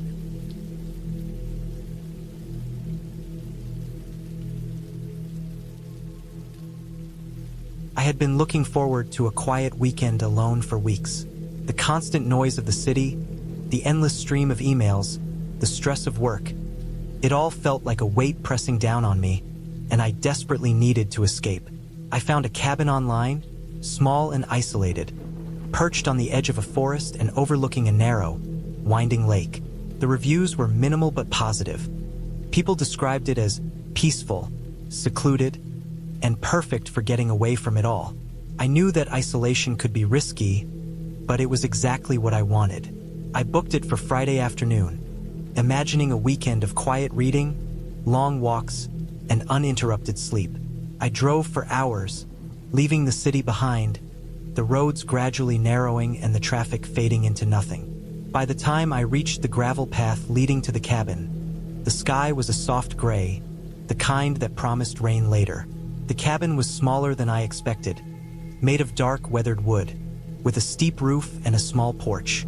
The windows were dusty, and the forest surrounding it seemed thick and unwelcoming, but that was part of the charm. I parked my car, grabbed my backpack, and stepped onto the creaking wooden porch. The door opened with a low groan, and inside, the cabin smelled faintly of damp wood and old pine. Dust motes floated in the slanting late afternoon sunlight. The cabin was simple, a small living area with a stone fireplace, a kitchenette with bare essentials, and a bedroom with a modest bed. There was a stack of firewood in the corner, and I could see a small shed outside through the window, which I assumed held tools or extra supplies. I unpacked quickly, leaving only the essentials out. My plan was to set up the fire for the evening, take a walk along the lake, and then settle in with a book. The first few hours passed uneventfully. I explored the immediate area, walking down to the lake, noting the thick forest that pressed close to the water's edge. There were fallen trees and dense undergrowth, and the air smelled of wet leaves and moss. Birds called in the distance, and the occasional splash suggested fish or small animals moving in the water. I felt a mixture of relief and excitement. This was exactly the quiet I had been craving. As night fell, I returned to the cabin, lit the fireplace, and prepared a simple dinner. The fire cast long shadows against the walls, and the creaking of the cabin in the wind reminded me that I was completely alone. By 10, I was in bed, reading by flashlight. The first night passed with only minor disturbances. A sudden gust rattling the windows, the occasional snap of a branch outside. I slept fitfully but deeply enough to feel refreshed in the morning. The next day, I decided to explore further into the forest. I packed a small bag with water, snacks, and a first aid kit. The path was rough and mostly unmarked, and soon I found myself navigating between tall pine trees, over roots and fallen branches. The sun filtered through the canopy in thin beams, highlighting small streams and moss-covered rocks. Everything seemed untouched and quiet, as though I were the first human to walk here in decades. It was beautiful but also subtly intimidating. The forest felt alive in ways I couldn't fully name. By mid-afternoon, I realized I had wandered farther than I intended. I turned to retrace my steps but noticed the trees were changing. The patterns of moss, the way the light hit the trunks, none of it looked familiar.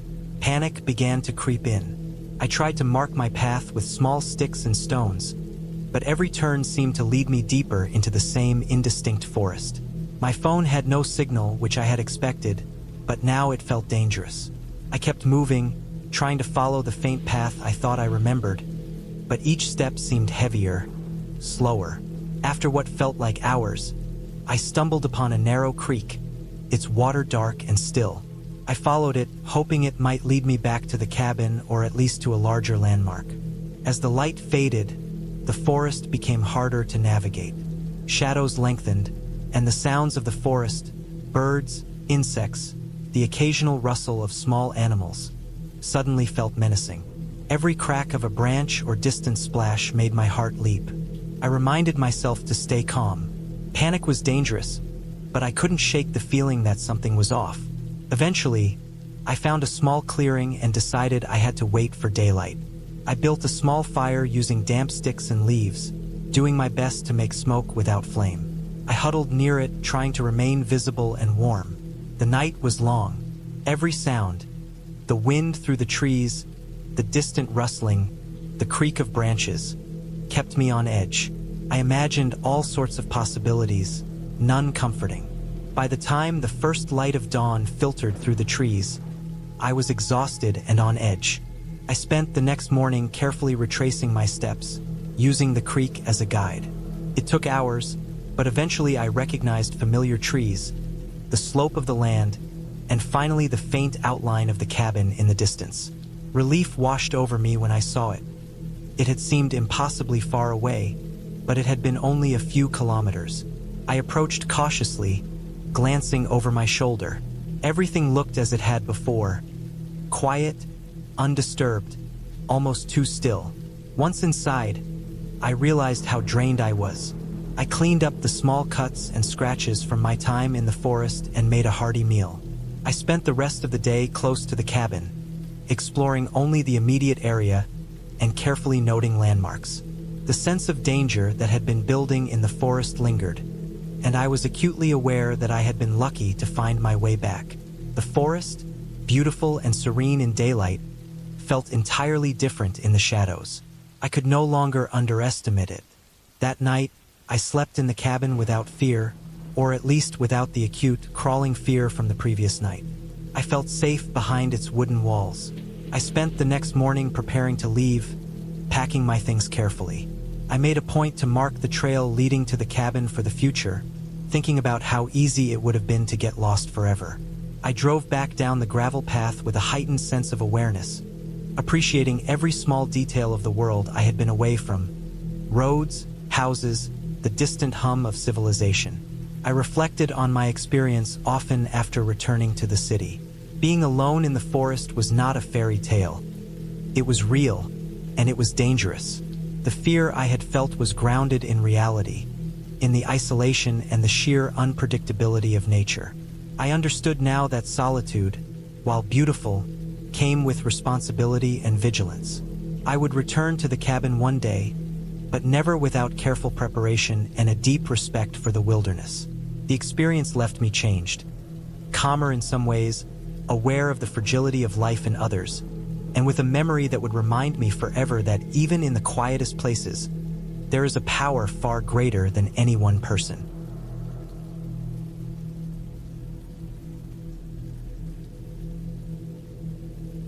I had been looking forward to this trip for months. After weeks of endless city noise, work stress, and the suffocating feeling of being trapped in my tiny apartment, I wanted nothing more than solitude and the calm of the wilderness. I had found a small, secluded cabin online, miles away from the nearest town, deep in the forest. The description promised peace, privacy, and a chance to disconnect completely from everything. It sounded perfect.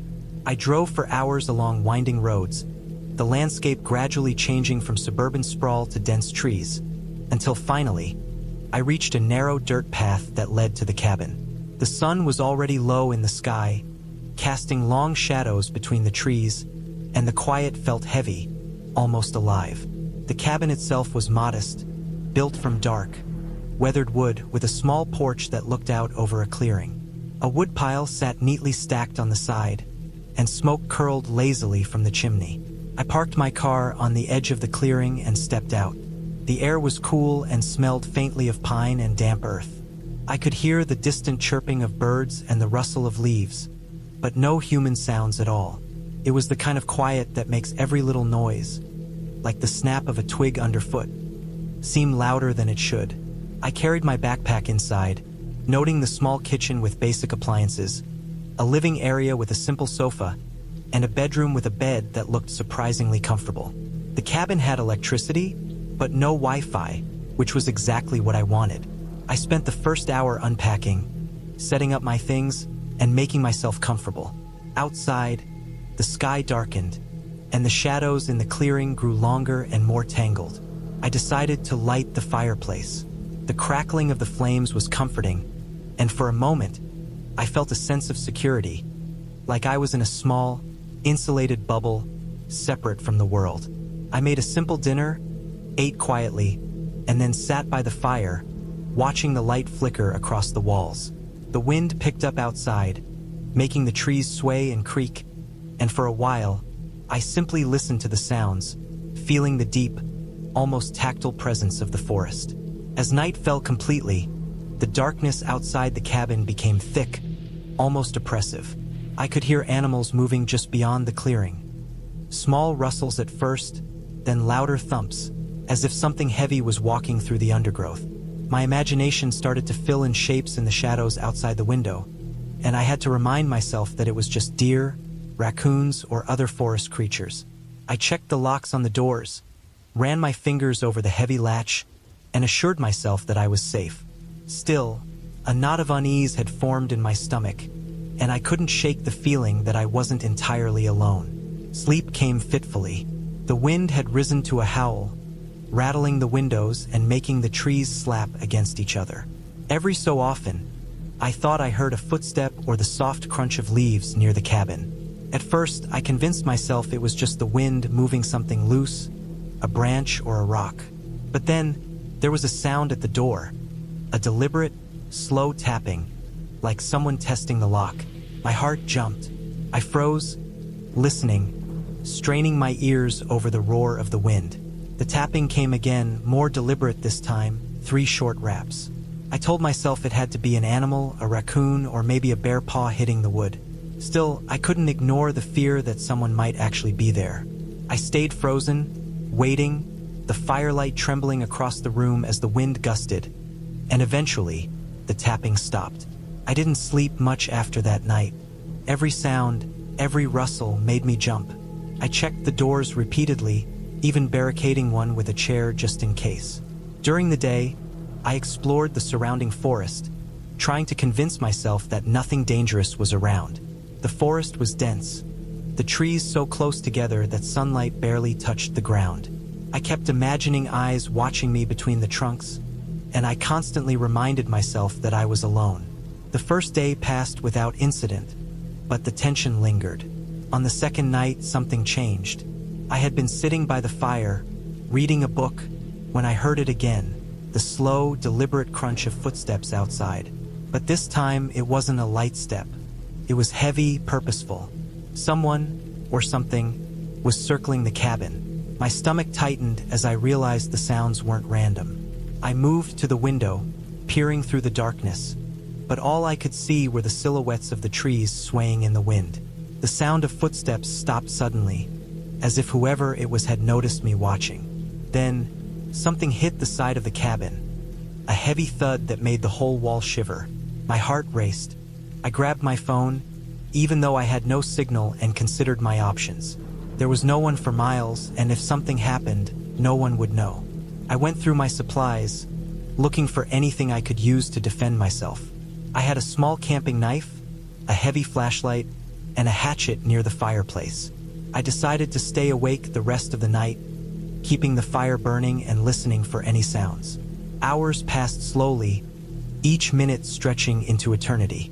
I kept checking the windows, the doors, and the dark shadows beyond. Occasionally, a branch would break, a deer would stumble through the undergrowth, and my heart would jump with every sound. The next morning, I ventured out cautiously, circling the cabin to see if there were any signs of intrusion.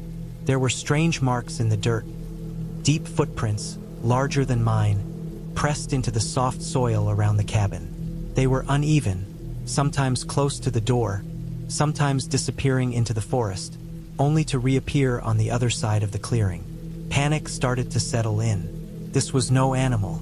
The prints were too deep, too irregular to belong to a deer or a bear. Someone had been here, close to me, while I slept. I spent the day preparing.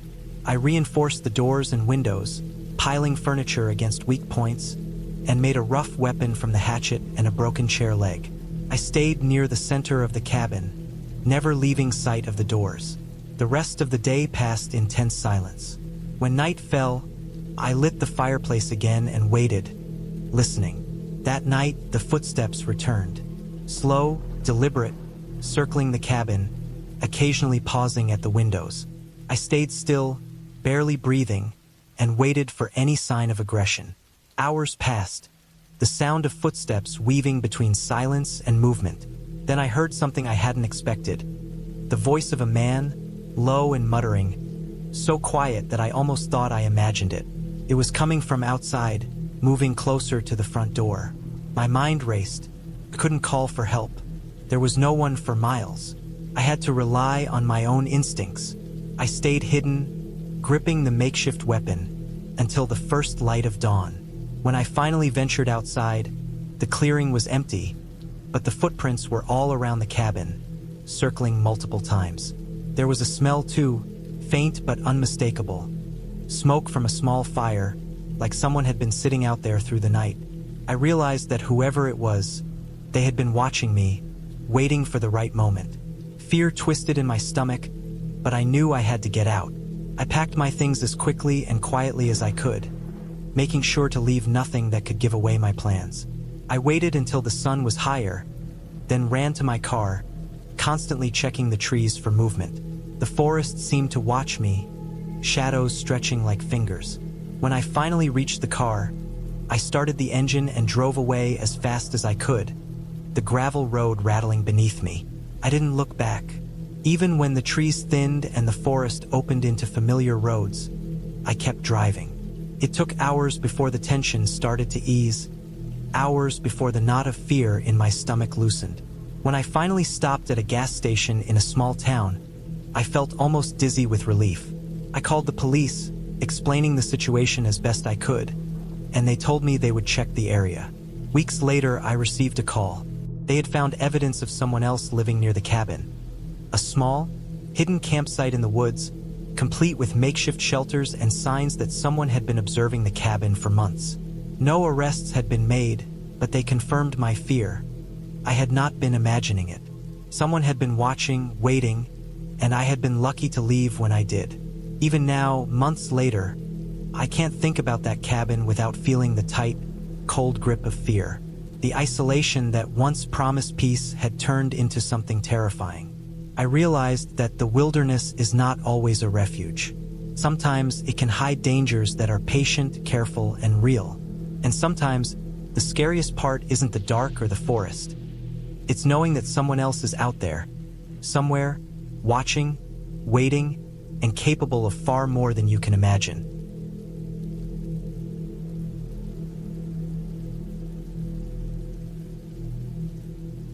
I had been planning this trip for months, thinking it would be a simple escape from the city and the constant stress of work. A small, secluded cabin somewhere deep in the forest, far from the chaos of roads, traffic, and crowds. It sounded perfect. I had chosen a location that was remote but still reachable by a dirt road, somewhere in the mountains where cell service was spotty at best. I wanted peace, the kind of quiet that sinks into your bones and makes you forget the world exists outside the trees. I didn't want to be interrupted by phones, by neighbors, by anything that reminded me that I wasn't alone in the world. The drive out was longer than I expected. My GPS kept redirecting me onto narrower and narrower paths, some of which seemed like they had barely been touched in years. The dirt road twisted around the mountains, sometimes steep and loose with gravel, sometimes bordered by sheer cliffs on one side and thick, dark forest on the other. I remember gripping the steering wheel tighter than necessary, aware that one wrong move could send the car sliding down the slope. At some point, I realized I hadn't seen another car in over an hour, which should have felt peaceful, but it started to feel unnerving. The forest seemed too quiet. There was no wind, no birds, nothing. Just me and the hum of the engine. Eventually, I saw the cabin. It was small, made of dark wood, blending almost perfectly with the trees around it. The porch was narrow, the wood old and creaking, but it looked stable. I parked my car on a patch of flat ground just in front and stepped out, breathing in the sharp mountain air. The smell was a mix of damp earth, pine, and something faintly smoky, probably from old fireplaces. I unloaded my backpack slowly, noticing that the cabin had no power lines, no obvious source of electricity.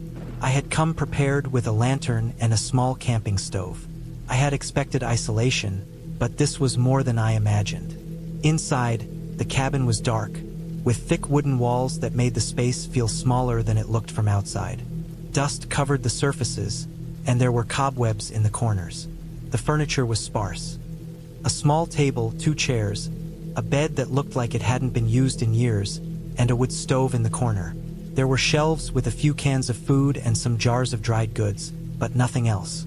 I set my backpack down and walked slowly around, testing the floorboards with my feet. Everything was solid, but the creaks echoed in a way that made the space feel bigger than it was. I tried to focus on the positive. This was exactly the kind of place I wanted to be, but I couldn't shake the feeling of being watched. Not by a person, not by an animal, but just watched. The quiet was too perfect, too deliberate.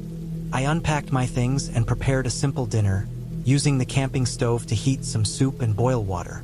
The act of cooking helped calm me. The sounds of bubbling water and the clatter of utensils were grounding, normal, human. But as I ate, I noticed the shadows outside the small windows shifting. There was no wind, no movement that could explain it, just darkness broken by faint shapes. At first, I told myself it was my imagination, that I was tired and the isolation was making my mind play tricks. I finished eating, cleaned up, and lit the lantern to push the shadows back. Night came quickly. The forest around the cabin seemed to close in, the trees forming a wall that blocked out the sky. I sat in a chair near the stove, the lantern giving off a warm, flickering light. Every sound from outside, branches snapping, leaves rustling, an occasional thump, made me tense. I reminded myself that bears were active in these forests, and other animals too. I had seen their tracks on the dirt road, paw prints pressed into the soft soil. But there was something different about tonight. The sounds were too deliberate, not random animal noise. Footsteps? I told myself I was being paranoid, that I had watched too many survival videos and read too many horror stories. But then I heard it clearly, a slow, crunching sound coming from the back of the cabin. I froze, straining my ears. It sounded like someone, or something, was walking on the gravel and dry leaves. I could feel my heart pounding in my chest. I considered running to the car, but it was dark, the path treacherous, and I had no idea if it was just an animal or someone else. I grabbed a heavy flashlight and opened the back door, peering out into the darkness. The beam cut through the trees, but there was nothing. No movement, no eyes reflecting the light, nothing. Yet the sound of footsteps continued, slow and steady, circling the cabin. My breath caught in my throat. Whoever or whatever it was, they were moving carefully, deliberately, not like a scared animal. I went back inside, bolting the door and closing the windows. My mind raced. I thought about calling for help, but there was no signal. My phone showed one tiny bar, and every attempt to make a call failed. Panic started to creep in. I realized how isolated I really was, how little help would come if something happened. I tried to focus on practical things. Check all doors, make noise to see if it scared whatever was away. Stay calm. Hours passed like this. I sat with the flashlight, occasionally hearing footsteps outside, sometimes closer, sometimes farther. The forest felt alive in a way it hadn't during the day, but alive in a menacing, patient way. I tried to keep busy, moving around the cabin, stacking firewood, checking the windows. Each creak of the cabin floor under my own weight sounded enormous in the stillness. I kept imagining shapes outside the windows, dark forms that seemed too tall, too human to be trees or shadows. At one point, I noticed something outside that made my blood run cold. Fresh footprints in the dirt leading from the woods toward the back door. Not animal tracks. Bootprints. Someone had walked around the cabin while I was inside. My hands shook as I took in the realization. I was not alone. I had thought I was careful, that this cabin was isolated enough to be safe. But now it was clear I had been wrong. I spent the rest of the night in the corner by the stove, clutching the flashlight and trying to stay awake. The footsteps continued sporadically. I never saw the person, but I felt them moving outside, around the cabin, always just out of sight. I thought about leaving, but the thought of stepping into the dark forest where I couldn't see anything, where I didn't know if there was someone waiting for me, made me freeze. Morning seemed impossibly far away. When dawn finally came, weak and gray, I went outside carefully. The footprints were still there, clear in the soft earth, leading into the woods. I followed them cautiously, keeping the cabin in sight until they disappeared. Whoever it was had left, but the fear lingered. I searched the surrounding area for signs of anyone else, but found nothing. The forest was quiet again, eerily so. I decided I couldn't stay another night. I packed quickly, keeping an eye on the tree line, and made my way back to the dirt road. The drive down was tense, my hands gripping the wheel, my eyes scanning every shadow. I kept thinking I saw someone on the side of the road, watching me, but when I looked closer, there was nothing. Eventually, I reached a paved road, and then a small town. I stopped at a gas station, trembling, realizing how close I had come to a situation I couldn't have controlled. Later, I reported the footprints and the experience to the local authorities. They told me it could have been a hiker, someone living off the grid, or possibly someone with more sinister intentions. There had been reports of break-ins in cabins in the area, but nothing confirmed. I never went back to that cabin, and I warned others about the importance of checking local information and being cautious in isolated areas. It took me weeks to stop replaying the night in my mind, to stop imagining someone just outside the cabin waiting for me to step out. But eventually, I learned something important. Being alone in nature can be beautiful, but it is also unpredictable. You are never fully in control, and sometimes the fear comes from real threats, not from your imagination. I still enjoy solitude now, but I always take precautions, and I always make sure someone knows where I am. The memory of that night, of feeling completely exposed in a place that should have been peaceful, is something I carry with me, a reminder that isolation can be dangerous when you are not prepared.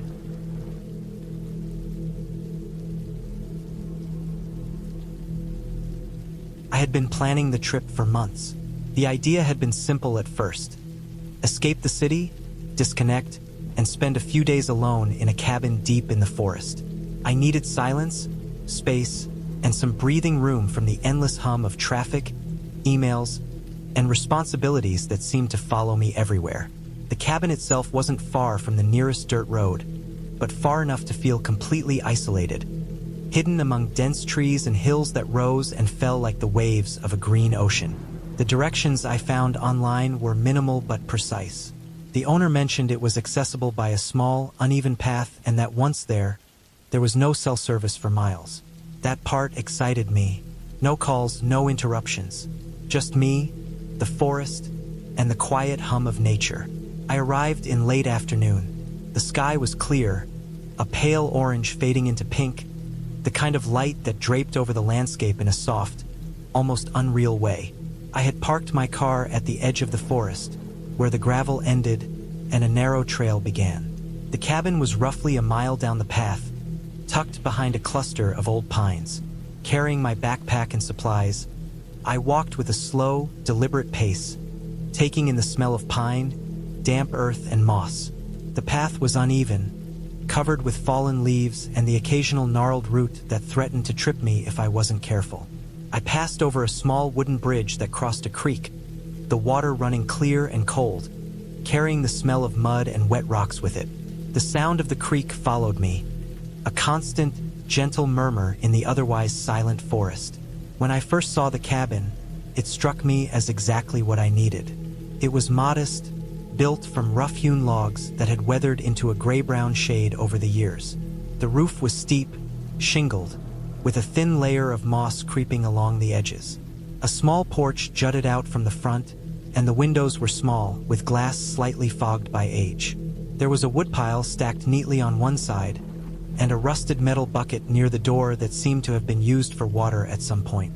The entire area around it was quiet except for the distant bird calls and the occasional rustle of leaves from squirrels or other small forest creatures. I felt a sense of relief and anticipation. Finally, I was alone, away from everything. The first hours were peaceful. I unpacked, set up my sleeping area in the small room at the back, and prepared my supplies. The cabin was simple.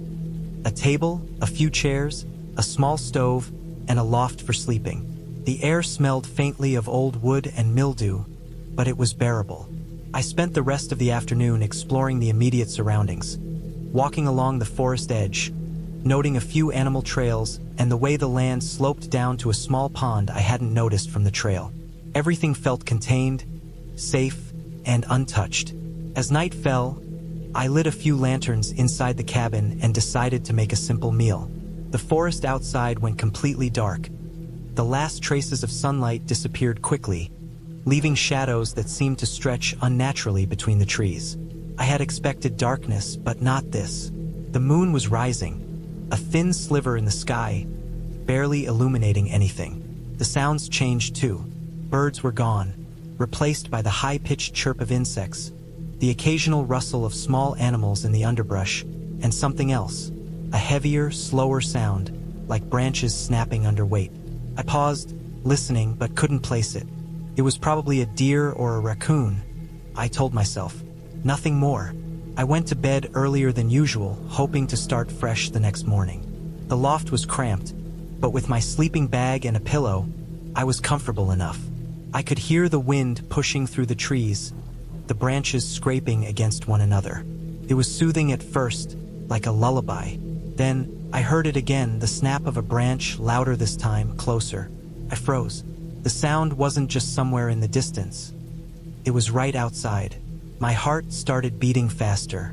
I told myself it was probably nothing, just an animal, maybe a raccoon climbing a tree. Still, I couldn't shake the uneasy feeling that had settled in my chest. I tried to sleep, but every sound seemed amplified. The creek nearby, the swaying of trees, the occasional rustle in the underbrush. All of it kept me awake. Then came the footsteps, not the light, quick steps of a deer or small animal, but heavy, deliberate. Something large was moving slowly around the cabin. I lay frozen, staring at the ceiling, barely breathing, hoping that whatever it was would leave. Minutes felt like hours. Eventually, the sound stopped, leaving only the forest's normal nighttime noises. I didn't sleep at all that night. The next morning, I woke early. The sun was rising, casting a pale light through the trees. My first thought was to check the perimeter. I grabbed a flashlight and carefully walked around the cabin. First, I saw nothing unusual. The woodpile was untouched. The bucket was in its place. But then I noticed footprints in the soft earth near the back of the cabin. They weren't deer tracks. They were human, large and deep, as if someone heavy had been there during the night. My stomach sank. I scanned the forest, but there was no one visible. The footprints ended abruptly at the edge of the tree-line, as if the person had vanished into the forest. I spent the morning on high alert, moving around slowly, listening carefully. I packed extra water and supplies in case I needed to leave quickly. As the hours passed, I convinced myself it had to be a hiker or someone else with a cabin nearby. Maybe they had walked too close by accident.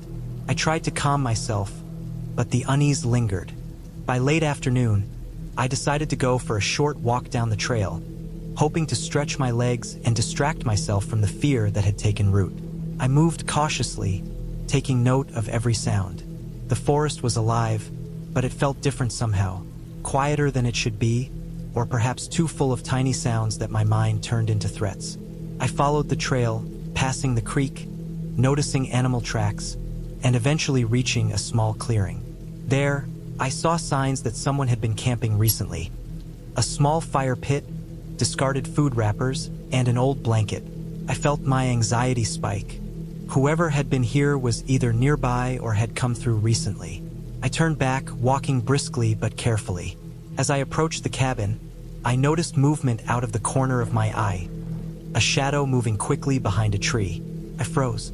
My heart raced. The movement stopped as soon as I looked directly at it. My rational mind tried to explain it. A deer, a raccoon, but the feeling in my gut told me otherwise. Someone had been watching the cabin. That night, I didn't sleep at all. Every sound outside seemed amplified. Every movement in the shadows made me flinch. I spent hours sitting awake, clutching a large kitchen knife I had found in the cabin, listening to the forest. The steps returned, slow, heavy, circling the cabin. I moved to the window and peered outside. The darkness was thick, almost tangible. Then I saw it. A figure standing near the tree-line, just beyond the reach of the dim light from my lantern. It wasn't moving, just watching. I couldn't see details, only the outline of someone tall and broad. My throat tightened. I stayed perfectly still, hoping it would leave, but the figure remained. Hours passed, or maybe minutes, I couldn't tell. Eventually, I decided I couldn't stay in the cabin. I had to leave. I packed my backpack as quietly as I could, grabbing water, supplies, and the essentials. I left a note on the table explaining where I had gone, in case someone found the cabin, then carefully opened the door. The figure was gone. I didn't wait to investigate. I moved quickly down the trail, staying close to the underbrush for cover. I kept my flashlight low, only using it to avoid roots and rocks. The forest was oppressive, but I pushed through, my heart pounding with every crack of a branch beneath my feet. It took hours to reach my car. I moved cautiously, scanning the tree-line constantly. Every sound made me jump. I finally arrived just as the sun began to rise, casting light on the forest in a way that made it seem less threatening, though my nerves were still frayed. My car was exactly where I had left it. No one around, nothing to indicate that anyone had been following me. I climbed in, locked the doors, and took a few deep breaths. Driving away, I couldn't shake the feeling that someone had been closer than I realized. The footprints, the shadowy figure, the heavy steps, they weren't imagined. The forest had felt safe, isolated, but someone else had been there, watching. I realized then that true isolation could be dangerous, that being alone in a remote place didn't just bring peace, it could bring vulnerability. I reported the incident to the local authorities a few days later, giving them details of the footprints and my experience. They told me the area sometimes had squatters and trespassers, people who wandered the forests for days. Nothing criminal had been reported at that time, but they assured me they would keep an eye on the area. The cabin owner later mentioned that occasionally hikers or wanderers would pass through, sometimes leaving evidence behind, but none had ever caused harm to guests, until perhaps that night, my close call. In the weeks that followed, I processed what had happened. I didn't feel violated physically, but the psychological impact lingered. I understood how vulnerable one could be when completely alone in a remote place. I still love the forest, still enjoy camping and hiking, but I now respect its power and its ability to conceal others. The incident changed my approach to isolation. I take precautions, inform others of my plans, and never underestimate the presence of someone else in a place that feels like it belongs solely to nature. The experience ended well in the sense that I was safe, unhurt, and able to leave the situation without confrontation. But it left a permanent impression, a reminder that even in solitude, we are not always alone, and that the quiet of nature can mask dangers we never see coming. I still return to the woods, but never without caution, never without awareness, and always with respect for the fact that sometimes the scariest things aren't the forest itself, but the humans who move within it.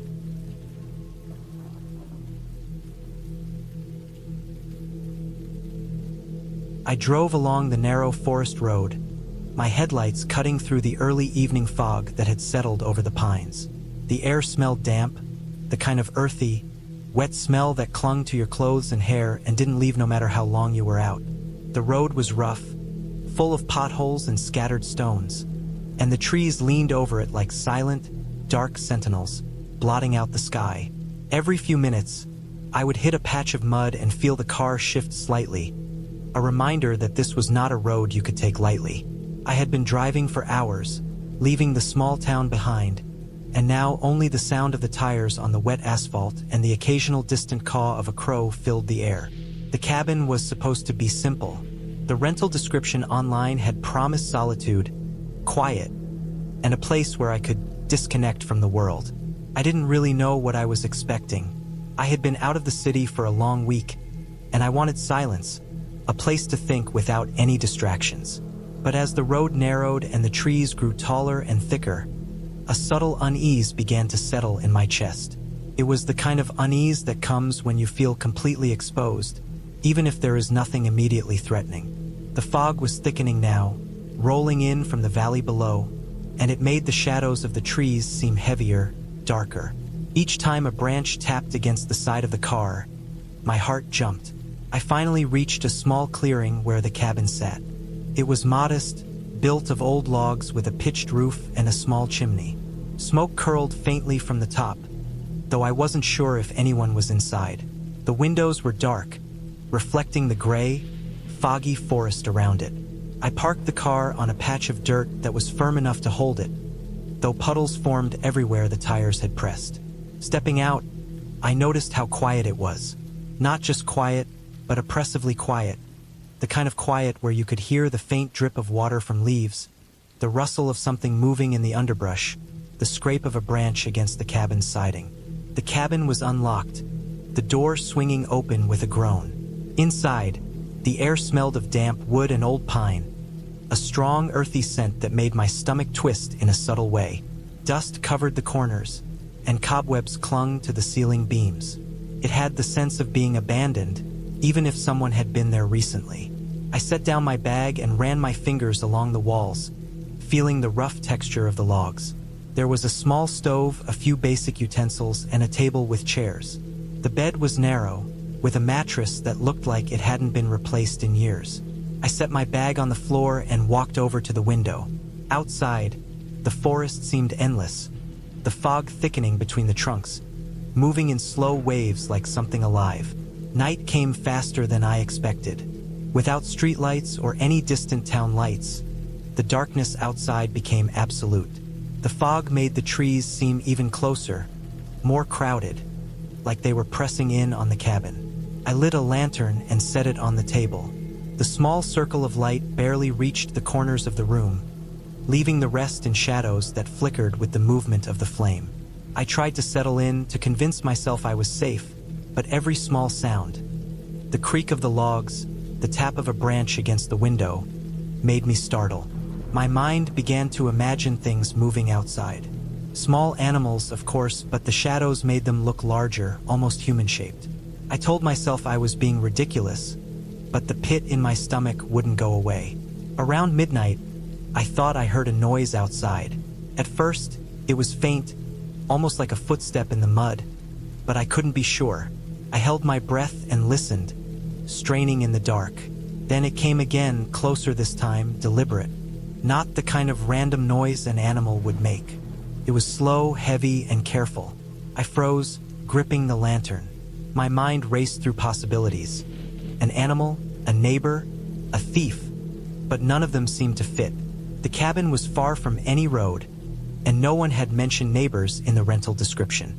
My heart was thudding in my chest, and I realized my hands were shaking. I quietly moved to the door, peeking through the small window. The fog made it nearly impossible to see, but I thought I glimpsed a dark shape moving near the edge of the clearing. I didn't want to panic, but the rational side of my mind was screaming that something was wrong. I looked for something to defend myself with and found an old, rusty fire poker. Not much, but it was something. I tried to make myself calm, telling myself that people sometimes hike through the woods at night or that the shadows were just playing tricks on me. Still, I could hear faint footsteps circling the cabin, and each one made my stomach tighten. Hours passed, and I barely slept. Every noise outside made me tense, listening for the pattern of movement. The fog shifted with the wind, and the shadows of the trees danced across the cabin walls. Once, I swore I saw a figure standing just outside the window, watching. When I flicked on the lantern, Nothing was there. But the impression remained, a shadow left on the back of my mind that refused to go away. I stayed awake until dawn, only letting myself sleep once the sky began to lighten and the first week sunbeams filtered through the trees. The next morning, I decided to explore the area around the cabin. I stayed close to the clearing at first, noting the uneven ground, the fallen branches, and the dense undergrowth. The forest was thick and unwelcoming, the kind of place where you could easily get lost. As I walked, I noticed footprints in the mud. They were large, too large to be mine, and oddly shaped. Someone had been around the cabin last night, I realized. The footprints didn't continue into the woods. They circled, then disappeared near a clump of thick brush. That alone made my stomach knot. Whoever had been here, or whatever it was, had been careful to avoid leaving a trail leading away. I felt watched, though I saw no one. The day was uneasy. I tried to keep busy, fixing the cabin, clearing some of the overgrowth near the door, collecting firewood. Every so often, a bird would cry, a branch would snap, and I would freeze, listening for any sign that I wasn't alone. The fog lingered through the morning, and the air smelled damp and cold. I could see the tire tracks of my car in the mud, the only clear evidence that I had come through the forest. But every now and then, a small movement in the trees made me pause. Something was out there, patient and silent, moving when I wasn't looking. Night came faster than I expected. Without streetlights or any distant town lights, the darkness outside became absolute. The fog made the trees seem even closer, more crowded, like they were pressing in on the cabin. I lit a lantern and set it on the table. The small circle of light barely reached the corners of the room, leaving the rest in shadows that flickered with the movement of the flame. I tried to settle in, to convince myself I was safe, but every small sound, the creak of the logs, the tap of a branch against the window, made me startle. My mind began to imagine things moving outside. Small animals, of course, but the shadows made them look larger, almost human-shaped. I told myself I was being ridiculous, but the pit in my stomach wouldn't go away. Around midnight, I thought I heard a noise outside. At first, it was faint, almost like a footstep in the mud, but I couldn't be sure. I held my breath and listened, straining in the dark. Then it came again, closer this time, deliberate. Not the kind of random noise an animal would make. It was slow, heavy, and careful. I froze, gripping the lantern. My mind raced through possibilities. An animal, a neighbor, a thief, but none of them seemed to fit. The cabin was far from any road, and no one had mentioned neighbors in the rental description. My heart was thudding in my chest, and I realized my hands were shaking. I quietly moved to the door, peeking through the small window. The fog made it nearly impossible to see, but I thought I glimpsed a dark shape moving near the edge of the clearing. I didn't want to panic, but the rational side of my mind was screaming that something was wrong. I looked for something to defend myself with and found an old, rusty fire poker. Not much, but it was something. I tried to make myself calm, telling myself that people sometimes hike through the woods at night or that the shadows were just playing tricks on me. Still, I could hear faint footsteps circling the cabin, and each one made my stomach tighten. Hours passed, and I barely slept. Every noise outside made me tense, listening for the pattern of movement. The fog shifted with the wind, and the shadows of the trees danced across the cabin walls. Once, I swore I saw a figure standing just outside the window, watching. When I flicked on the lantern, nothing was there, but the impression remained, a shadow left on the back of my mind that refused to go away. I stayed awake until dawn, only letting myself sleep once the sky began to lighten and the first week sunbeams filtered through the trees. The next morning, I decided to explore the area around the cabin.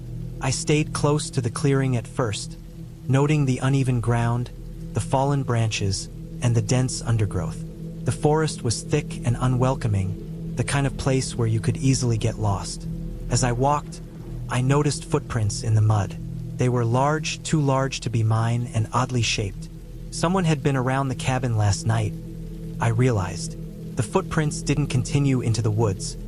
They circled, then disappeared near a clump of thick brush. That alone made my stomach knot. Whoever had been here, or whatever it was, had been careful to avoid leaving a trail leading away. I felt watched, though I saw no one. The day was uneasy. I tried to keep busy, fixing the cabin, clearing some of the overgrowth near the door, collecting firewood. Every so often, a bird would cry, a branch would snap, and I would freeze, listening for any sign that I wasn't alone. The fog lingered through the morning, and the air smelled damp and cold.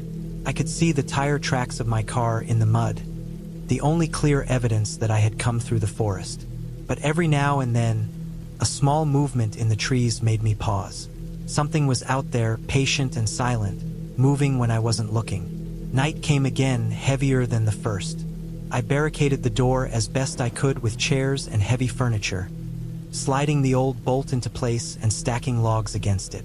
I sat in the corner with the lantern, fire poker ready, listening. The wind rattled the windows, and branches tapped against the cabin. Around midnight, I heard it again. Footsteps, deliberate and slow, circling the cabin. I held my breath and tried to make out shapes in the fog, but the visibility was almost zero. Then I heard a low, muffled sound, almost like a grunt, coming from the edge of the clearing. My stomach tightened. Whoever or whatever was out there was not random. It was patient. It was waiting. I stayed there all night, barely sleeping, gripping the fire poker and listening to the footsteps, the branches, the faint rustle of movement outside. I couldn't make sense of why anyone would be there. The cabin was small, isolated, and there was nothing worth taking. Yet someone had been there before, and they had circled the cabin deliberately. The fear wasn't from physical danger alone. It was the awareness that someone had been watching, had been inside my space, and could be back. By morning, I realized I needed to leave. I packed quickly, grabbing my bag, food, and essential items. I looked around one last time, noting every shadow, every corner, imagining all the ways someone could hide or approach. The fog had lifted slightly, and the sun was beginning to pierce through the trees. I kept the fire poker in my hand as I walked to the car, keeping my eyes on the tree line. The forest was quiet, too quiet, and every snap of a branch made me tense. The footprints I had seen yesterday had not gone anywhere. They had disappeared into the ground, as if whoever had been circling had melted back into the forest. I drove slowly along the dirt road, eyes scanning the trees on either side. The clearing faded behind me, and the cabin became just another dark patch among the pines. By the time I reached the paved road, sunlight was bright, and the world seemed normal again. But the memory of the cabin and the fog, the footsteps and the shadows, stayed with me. I realized that the fear wasn't about ghosts or monsters. It was about being watched, about the unknown patience of someone who could wait and move silently in the forest. It was about the real, human danger that exists in isolation, when no one else is around to help you. Weeks later, I returned to the town where I had rented the cabin. I asked around discreetly and learned that the previous renters had also reported strange occurrences. Footsteps outside at night, signs that someone had been inside the cabin. The owner was dismissive, saying it was probably wildlife, but the details matched too closely to be random. I never went back to the cabin, never even thought about returning to that forest road. I learned a lesson about isolation, about the way fear builds when you're alone, about the presence of human threats that don't announce themselves. And while life went on, the memory of those nights stayed vivid. The darkness, the fog, the footsteps circling just beyond the light.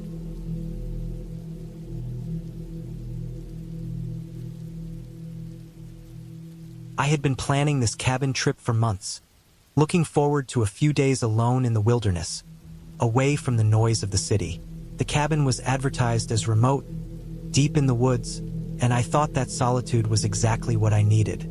I packed carefully, double-checking my backpack multiple times.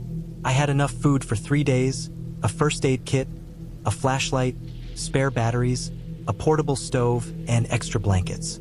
I also brought a small axe I kept sharpened, more out of habit than expectation that I would need it. I drove until the pavement ended, and then continued on a narrow dirt track, my car bouncing over rocks and ruts. The trees closed in around me, thick and dark, and the sun was already lowering toward the horizon by the time I reached the cabin. The cabin itself was smaller than I expected, built from rough logs, with a sloped roof and a stone chimney. It looked solid, sturdy, and uninhabited for some time, though the grass around it was trampled. I parked near the front, unloaded my bag, and stepped onto the wooden porch. The smell of wet pine and earth filled the air. I unlocked the cabin door and pushed it open. Inside, it smelled faintly of dust and old wood, the air heavy and still. There was a small living area with a wood-burning stove, a table with a couple of chairs, and a tiny kitchen with a sink and cupboards. One bedroom with a narrow bed was in the back, and there was a small bathroom with a rust-stained sink. After placing my bag down, I went outside again to inspect the surroundings. There was a small clearing around the cabin, surrounded by thick forest in every direction. I noticed a faint trail leading away from the clearing into the trees. I thought about exploring it in the morning, but the shadows were long, and the idea of being out in the woods alone as night fell made me uneasy. I went back inside, lit the stove, and began preparing a simple dinner.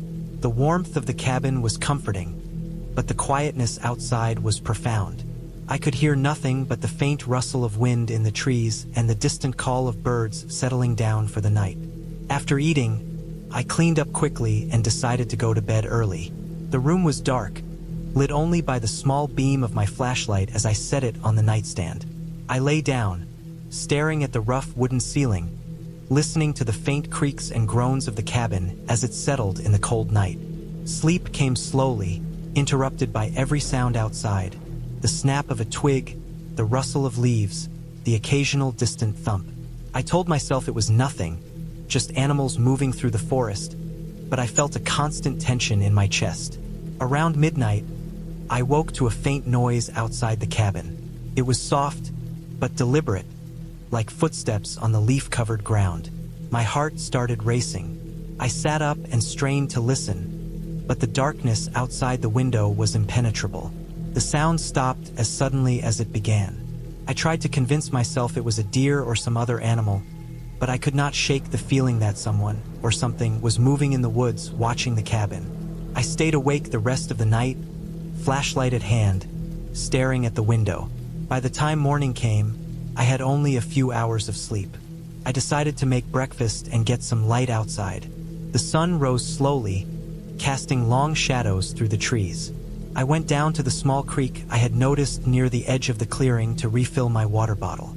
The air was crisp, the smell of wet leaves and moss filling my nose. Everything seemed normal, but I couldn't ignore the nagging feeling that I wasn't alone.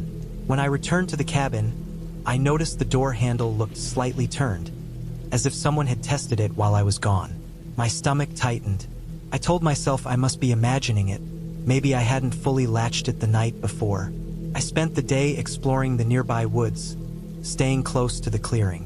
I marked the trail as I went, checking the path and noting the features so I wouldn't get lost. The woods were beautiful in the daylight: towering trees, thick underbrush, and a dense canopy that made the forest feel both alive and enclosed. I found old tree stumps, fallen branches, and the occasional bird's nest. I even spotted a deer grazing quietly at a distance. Despite the serenity, I felt tense, my senses alert for anything unusual. Every crack of a branch, every movement in the bushes, made my pulse quicken. When I returned to the cabin in the late afternoon, I noticed something that made my stomach drop. Near the edge of the clearing, by a cluster of bushes, there was a large footprint in the soft earth. It was not a human footprint exactly, at least not fully. I couldn't identify it. It was elongated, roughly the size of a boot, with deep impressions for toes, and it led toward the cabin before disappearing into the trees. I knelt and examined it, my mind racing. Could it be a bear? Possibly, but the shape seemed off, and the spacing of the steps seemed too deliberate for an animal wandering aimlessly. I felt my heart thumping, the hairs on my neck rising. I went back inside and locked the doors and windows, making sure everything was secure. I checked the axe I had brought and placed it by the bed, just in case. That night I barely slept. Every sound outside, the snapping of twigs, the rustle of leaves, the distant groan of the trees, made me tense and grip the flashlight. Around 2 a.m., I heard it again. Soft, deliberate footsteps circling the cabin. This time, it didn't stop. It moved slowly around the perimeter, pausing occasionally. I held my breath, trying not to make a sound. The cabin groaned under the wind, but I was sure I could hear someone, or something, outside. Hours passed like that.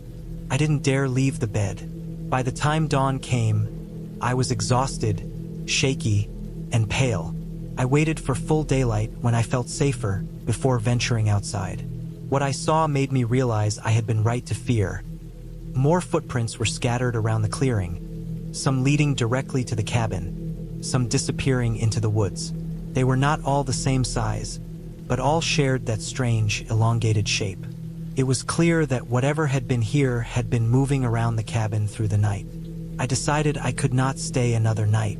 I packed quickly, trying to keep my hands from shaking. As I carried my bag to the car, I scanned the trees constantly, feeling eyes on me from every shadow. The drive back along the rough dirt track was tense. Every branch brushing against the car, every sound in the forest, set my nerves on edge. I didn't stop until I was back on pavement, where other cars passed me and lights dotted the horizon. When I returned home, I researched the area. There had been reports of unusual animal sightings, people reporting strange tracks and sounds, but nothing official. I never went back to that cabin. Looking back, I realized how close I might have been to something dangerous, whether wild animals or someone else living in the forest. The fear, the tension, and the uncertainty had made those nights some of the most terrifying experiences of my life. But the relief of reaching safety, of finally locking my door at home, was immense. The experience taught me to respect the wilderness, to prepare for the unexpected, and to always trust my instincts. Sometimes the scariest moments come not from what we know, but from what we cannot see, and the realization that we may be watched while we think we are alone.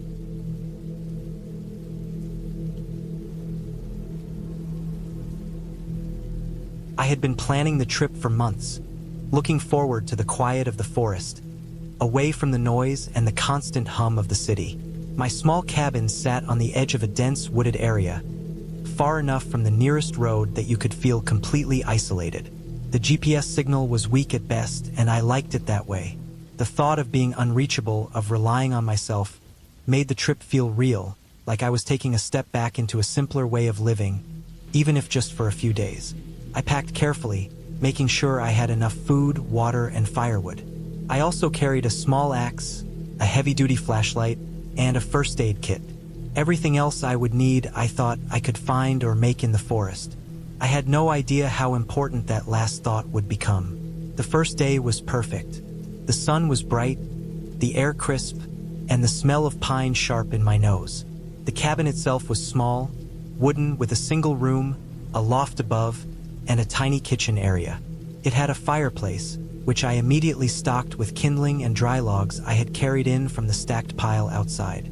I spent the day exploring the area around the cabin, noting landmarks, a small creek not far off, and a dirt path leading deeper into the woods. Everything was normal, serene. I felt at ease. I told myself I would be back by nightfall, but the truth was I liked the idea of wandering, feeling the isolation, seeing how far I could go before needing to return. That first night, the silence was unlike anything I had experienced in the city. No cars, no airplanes, no distant voices. Just the occasional snap of a twig or rustle of leaves from some unseen animal. I built a fire in the fireplace and sat on the worn wooden floor, the warmth soaking into me as I stared into the flames. Shadows danced on the walls, shapes forming and dissolving, and for a moment I felt a thrill of unease, the first crack in my sense of security. I told myself it was just my imagination, that it was normal to feel this way in a place so empty. Still, I double-checked that the doors and windows were secure before I went to sleep, the axe near my bed. The second day, I decided to hike along the creek. The water was clear, moving fast over rocks, and the forest around it was thick. Birds called to each other, insects buzzed, and the smell of wet earth mixed with pine filled my senses. I moved slowly, carefully, taking in every sound and movement, As the day wore on, I realized I had wandered farther than I intended. The path back was not as clear as I remembered. Every tree looked the same. Every bend in the creek seemed familiar, yet different. I started to pay attention to markings I had made on the bark of trees, small scratches with my knife, so I could trace my way back. Hours passed, the sun lowering, and I began to worry. I didn't panic, not yet, but I felt the creeping anxiety of being truly alone in a vast, unknowable space. I found a small clearing and decided to rest. I drank from my water bottle and ate a small portion of trail mix. My legs ached, and my feet were sore from uneven terrain. The shadows grew longer, and the temperature began to drop. I knew I had to find my way back to the cabin before nightfall. I retraced my steps as best I could, relying on the faint scratches I had left on trees. But the forest seemed to shift as I moved, and the path I thought I had marked was nowhere to be found. By the time night fell, I was completely disoriented. The forest was dark, almost oppressively so. My flashlight provided only a small circle of visibility, and beyond that, the shadows were thick and heavy. Every sound was amplified. The cracking of branches, the rustle of leaves, even my own breathing. I tried to calm myself, telling myself that I could find the cabin if I stayed focused. I retraced the creek, thinking water would lead me somewhere familiar. But the further I went, the less sure I became. Hours passed. I began to realize I was lost. The forest around me was unbroken, endless. I could feel panic rising but forced myself to slow my breathing, to think. I thought of survival skills I had read about keeping calm, staying put, and waiting for daylight. I found a small depression in the ground, under a thick tree, and decided to use it as a temporary shelter. I covered myself with leaves and branches as best as I could. The night was long. Every sound made my heart jump. I imagined animals circling me, shadows moving just beyond the reach of the flashlight. I was cold, hungry, and scared, but I didn't sleep much. When dawn finally came, I felt numb, drained, but determined. I decided to follow the creek again, reasoning that water often leads to human habitation, roads, or at least larger rivers. I moved slowly, marking trees as I went. My legs were stiff and every step was painful. Hours passed and I found nothing familiar. No cabin, no path. I realized I had wandered into a part of the forest I hadn't noticed before. The trees were older, larger, and the undergrowth thicker. My anxiety grew, but I forced myself to keep moving, to think logically. On the second day lost, I began rationing my water. I drank sparingly, only when my throat burned. I found edible plants and a few berries, carefully avoiding any that looked questionable. Hunger gnawed at me, but I refused to panic. I knew the human body could survive longer than I felt, and I focused on that. The sun was high, and I moved slowly, making mental maps of the area, trying to remember landmarks. Every rock formation, every fallen log, every unusual tree became a point of reference. At some point, I realized that my sense of time had completely vanished. Days and nights blended together. I couldn't tell how long I had been wandering, only that I was still alive. I discovered small signs of animals, tracks, droppings, nests. Occasionally, I would hear distant sounds, maybe a bird or a deer, and it was enough to remind me that life continued around me, that I was not alone, even if the forest felt endless. I used these signs to orient myself, though not always successfully. By the third day, my body was weak from lack of proper food. I had begun using the axe not just for wood, but to clear paths through thick brush, to create markers that could help me retrace my steps if necessary. My feet were blistered, my hands cut from branches and rocks, but I refused to stop. Survival instinct had fully taken over. I drank from the creek when I could, careful to avoid stagnant pools. Every sound set my nerves on edge, every shadow made me flinch. I realized then that the forest was not just a place of beauty, it was indifferent, and it was dangerous. I learned quickly which areas to avoid. I saw signs of predators, scratches on trees, scat, tracks. I stayed aware, moving during daylight, finding high ground whenever I could to scan the area. The forest, once inviting and peaceful, had become something to respect, something to navigate carefully. I slept only in brief stretches, always under cover, always with the axe close at hand. Hunger and fatigue made me slower, but the thought of shelter kept me going. On what I guessed was the fourth day, I stumbled across remnants of old human activity. A rusted tin can, a broken fence post, an abandoned trail. It was the first sign that I was moving back toward civilization, and it gave me hope. I followed these small signs, careful to observe the forest around me. I kept marking trees, carving arrows with the axe to guide myself. The creek continued to be my main guide, and eventually, I saw something that made my heart race. A faint trail, possibly man-made, leading uphill. I followed it carefully, every step alert. By the fifth day, my body was exhausted, but my determination only grew. I had learned to listen to the forest, to notice patterns in the wind, the movement of clouds, and the subtle shifts in vegetation. I discovered small sources of food, nuts, wild vegetables, and even insects. I boiled water when I could using stones from the creek heated in the fire I managed to build. Survival had become second nature, instinct guiding every decision. Late on the fifth day, I finally saw a clearing ahead. My pulse quickened as the sunlight broke through the trees in a way I had not seen in days. As I moved closer, I recognized something unmistakable: the roof of my cabin. I could see it through the trees, partially obscured but unmistakable. I broke into a run, ignoring the pain in my legs and the rawness of my feet. Every step was agony, but I didn't care. I was going home. I arrived at the cabin as the sun dipped low in the sky, exhausted beyond measure, shaking with relief.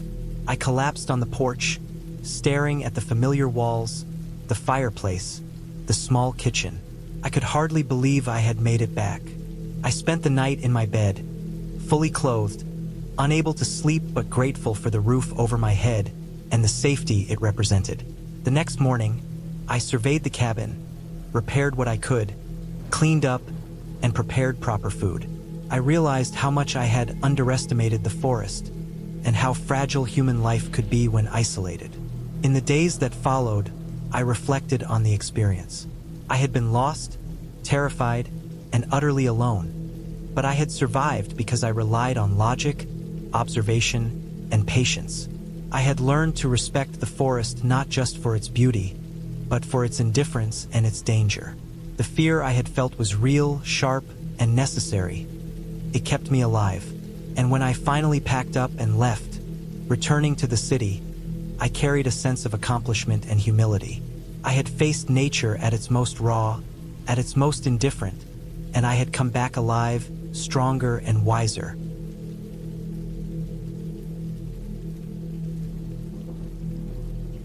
I had been looking forward to this trip for months.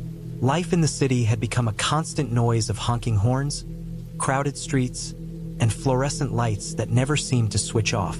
I wanted a weekend away in the woods, somewhere quiet, where I could feel the air around me, where the only sound would be the wind through the trees and the occasional bird call. I found the cabin online, a small, rustic place tucked deep into the northern forest, with no neighbors for miles and a dirt road that was barely navigable. Pictures made it look cozy, a perfect little retreat from the chaos of everyday life. I left Friday morning, driving a car packed with my supplies. A small backpack contained food and water, extra clothes, a first aid kit, and some books I had been meaning to read. I had a flashlight with fresh batteries, a small camping stove, and enough blankets for several nights. My phone had little signal, but I wasn't worried.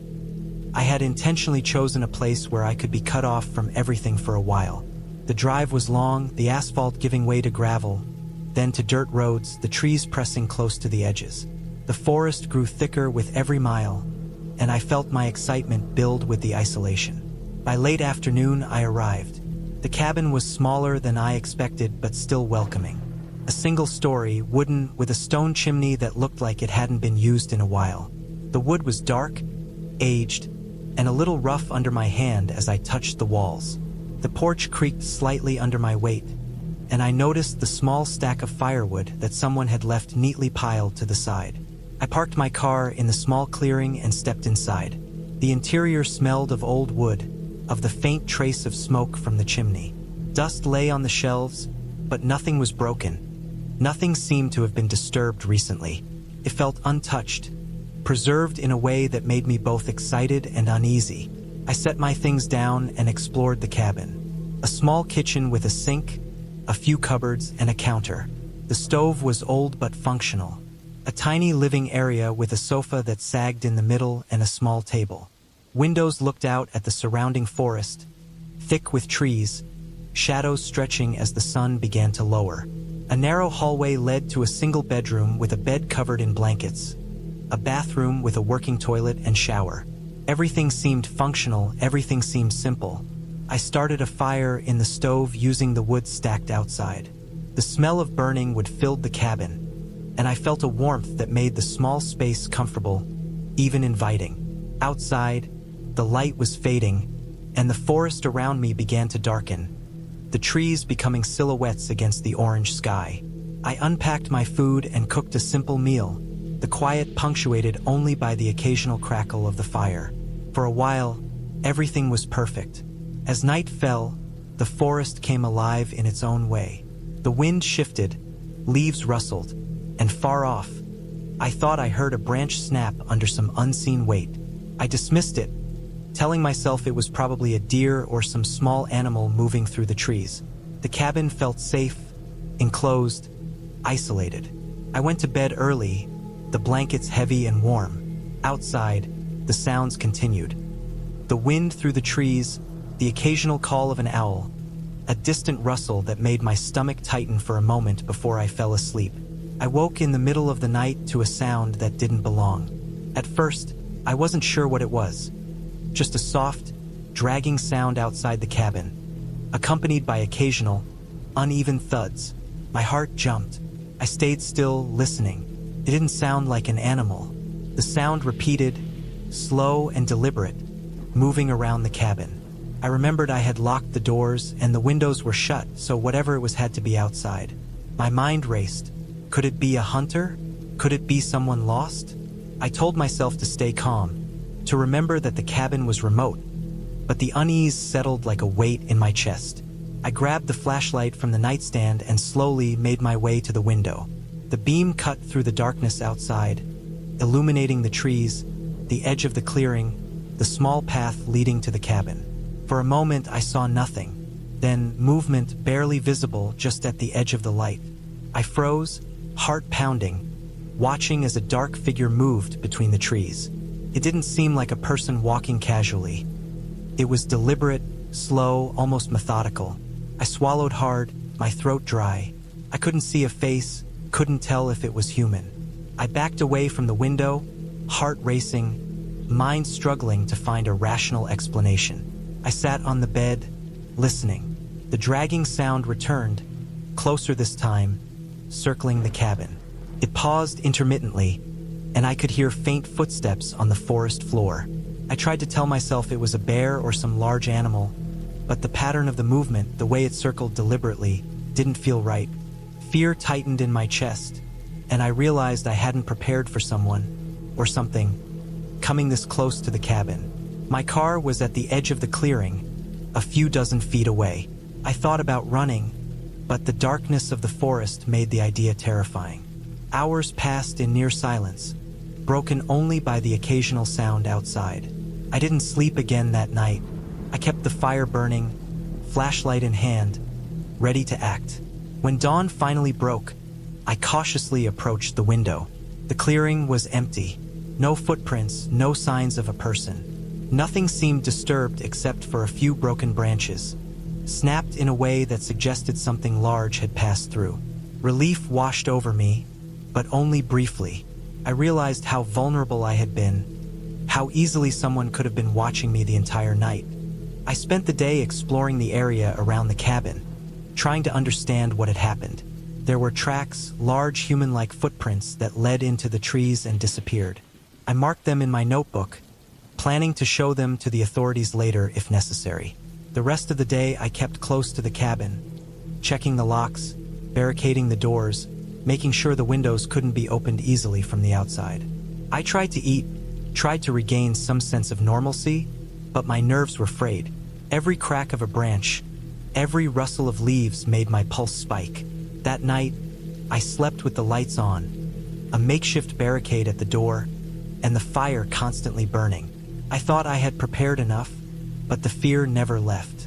Outside, the forest was alive with noises, shadows moving in the corners of the clearing, faint whispers of sound that could be anything. I stayed awake most of the night, only dozing briefly, waking to the sounds of the forest. When morning came, I could see evidence of nocturnal animals, deer tracks, raccoon prints, but nothing human. I felt exhausted, physically and mentally drained. By the third day, I realized I couldn't ignore the situation any longer. I needed to leave. I packed quickly, taking only essentials, and loaded my car. As I drove down the dirt road, I kept my eyes on the trees, scanning for movement. Nothing appeared, but the feeling of being watched persisted. Once I reached the paved road, relief hit me like a wave. The city felt alive, noisy, overwhelming, but I didn't care. I had survived. Later, I called the local authorities to report the tracks and the noises. They came out to inspect the cabin and the surrounding forest. They found evidence of someone camping illegally nearby, perhaps observing the cabin for days. They said it was lucky I hadn't confronted them, that some of the other people they had encountered in the area had been violent or unpredictable. They took notes, promised increased patrols, and I finally felt a sense of closure. Even weeks later, I couldn't forget the fear I felt that weekend. The isolation, the darkness, the sounds that no explanation could fully account for. It lingered in my mind. But I also remembered the relief, the feeling of regaining control, the careful planning that allowed me to protect myself. I had survived without harm, and the experience, while terrifying, had taught me something important. Preparation matters, vigilance matters, and even in the most peaceful-looking places, danger can hide in the shadows. I returned to the city changed in subtle ways. The quiet moments at home felt safer now. My walks in the park felt secure. I carried a sense of awareness with me, not paranoia, but a measured caution. I still wanted to escape the noise sometimes, to find a quiet place in the woods, but now I understood the reality of the wilderness. Isolation could be beautiful, but it could also be dangerous. And while the cabin had been a frightening experience, it ended with clarity. I had faced fear, stayed calm, protected myself, and returned safely. That knowledge stayed with me, a reminder that even the scariest situations could have a clear, good ending if approached with care and attention.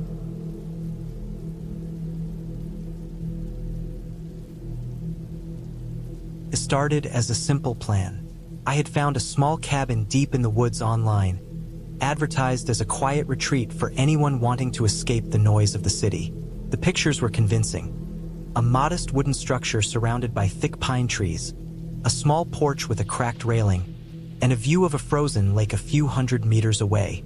I had been under a lot of stress for months, my life a chaotic tangle of work and endless obligations, and the idea of disappearing for a week in the forest seemed like the perfect way to clear my head. I packed my backpack meticulously. Enough food for a week, bottled water, warm clothes, a first aid kit, a flashlight with extra batteries, a small portable stove, and a hunting knife I kept for emergencies. I also had my phone, although I knew reception would be minimal at best. I told myself it didn't matter. This was about being alone, being quiet, being invisible. The drive there was long and winding. As I left the last small town behind, the paved roads gave way to gravel and dirt, and the air became sharper, colder, cleaner. It had snowed lightly a few days before, leaving a soft, white layer over everything. But the tracks of animals were visible in the woods, small trails of movement across the frozen forest floor. I watched them curiously as I drove, trying to imagine the hidden lives of the deer, foxes, and birds that must inhabit these woods. My chest felt lighter, freer, away from the city smells, the exhaust, the constant hum of cars. By the time I reached the cabin, the sun was just starting to dip below the trees, casting long shadows across the snow and giving the forest a muted golden glow. The cabin itself was exactly as advertised, maybe even more rugged than the pictures. The wood was old, weathered, and gray, and some of the boards had small gaps that let the cold air through. I parked my car next to the small clearing in front, and the only sound was the crunch of snow under my boots as I walked to the porch. The door creaked as I opened it, and the inside smelled of damp wood and dust. The place was empty except for basic furniture. A small table, 2 chairs, a bed in the corner, and a wood-burning stove. I set my backpack down and immediately unpacked some food and water, then started a fire in the stove. The warmth spread slowly, filling the cabin with a comforting, tangible heat. The first night passed quietly, though I barely slept. Every small sound outside made me tense. The snap of a branch under the weight of snow, the distant howl of a coyote, the scurrying of small animals against the cabin walls. I tried to convince myself it was normal, that this was just the forest at night, but there was an edge to it, a subtle tension that made me check the windows more than once. By morning, though, the sunlight spilling through the gaps in the walls gave me a false sense of security. The snow had fallen heavier overnight, and the world outside looked pristine, peaceful, almost dreamlike. I spent the next few days exploring the area, trying to get a sense of the forest and the frozen lake nearby. I walked carefully along narrow trails, noting the direction of the sun, the position of the cabin, the natural markers that would prevent me from getting lost. The isolation was calming in the daytime. The wind made the snow whisper in strange ways, and the trees groaned softly under the weight of ice. But there was no danger, only the gentle insistence of nature's presence. I collected firewood, cleaned the cabin, and even managed to make a small snow shelter nearby just for fun. A simple construction that gave me a sense of security. I knew that if something went wrong, I could at least get outside and signal for help, assuming someone passed by. It was on the 4th day that the sense of security began to erode. I had gone out to the lake early, hoping to see the thin ice stretching across the surface in the morning light. As I walked, I noticed something strange. The footprints in the snow near the treeline weren't mine. They were fresh, not covered by any drifting snow from the night before. Small at first, the tracks seemed human, and they led from the edge of the trees toward the cabin. I froze, trying to tell myself I was imagining it, but the shape and size were unmistakable. Whoever it was had been here recently. My heart pounded as I debated what to do. I didn't want to leave the cabin and risk an encounter, but I also didn't want to be caught completely unaware. I returned cautiously, keeping my eyes on the treeline, and spent the rest of the day inside, checking locks and windows, trying to reassure myself that the remoteness of the place made any intrusion unlikely. That night, the sounds outside became louder, more deliberate. There was a crunching rhythm in the snow, slow, purposeful, circling the cabin in ways that no animal would move. My mind raced.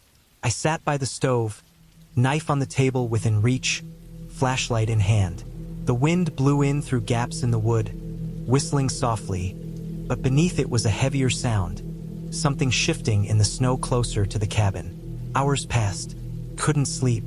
Every time I closed my eyes, I imagined someone outside peering through the cracks in the cabin walls, waiting. The forest felt suddenly hostile, alive with intentions I could not see. I stayed awake until the first light, finally dozing in short bursts, waking to every small noise, every shadow, every shift of the trees. The following day, I decided to investigate carefully. I needed to know if someone was still around or if it had been a passing hiker. I took my knife, flashlight, and a small hammer for protection. Stepping outside, I found more tracks. They hadn't disappeared, and they had grown deeper in the softening snow, as though the person had been carrying something heavy. My stomach sank. The logical part of me wanted to leave immediately, but the rational side argued for preparation. I examined the tracks, noting the direction. They led away from the cabin and then looped back again, never too far. Whoever it was had been watching. I spent the day reinforcing the cabin. I placed extra logs across the doors, jammed pieces of furniture against windows, and cleared a line of sight around the perimeter so I could see anyone approaching. The isolation, which had once felt like a blessing, now felt like a trap. Night fell again. This time, The sounds outside were accompanied by shadows moving in the tree line, brief glimpses of something large and human-shaped. I sat perfectly still, trying not to breathe too loudly, listening to every step, every crack of a branch. At some point, the figure seemed to retreat, but I wasn't sure. My sleep was impossible. Every hour dragged like a day. I began to ration my food and water carefully, preparing for the possibility of a long siege, thinking about how to defend myself if necessary. I imagined every scenario. Someone trying to force their way in, me having to escape through the snow, getting lost, freezing. The fear was visceral, sharp, eating into my focus, making the warmth of the stove feel like a fragile barrier against an unknown predator.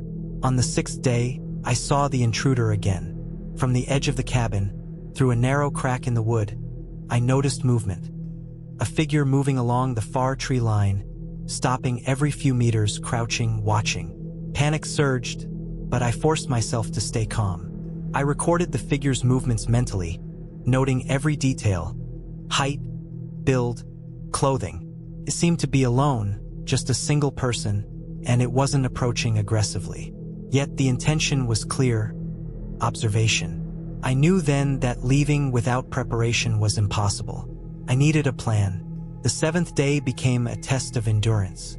I spent the daylight hours outside as little as possible, checking for any signs of supplies left by the person. There were none, but I couldn't shake the feeling that I was being studied, evaluated. Every snap of a twig, every whisper of the wind in the trees, felt like a signal. I stayed inside, fortifying the cabin further, keeping my knife close, keeping my phone ready, and marking the time carefully. The isolation, which had once promised peace, now had a cruel edge. The forest was silent enough that any human movement became terrifyingly loud. The breakthrough came unexpectedly on the 8th day. I had decided to leave briefly to check the perimeter, moving slowly, my knife raised, my eyes scanning every shadow. I noticed a trail in the snow, slightly different from the previous footprints, leading away from the cabin and then down a steep incline toward a small, frozen creek. Following it carefully, I discovered something that made my heart skip: a set of items left behind, clearly by someone who had been watching me. Empty food wrappers, a small thermos, and a lighter.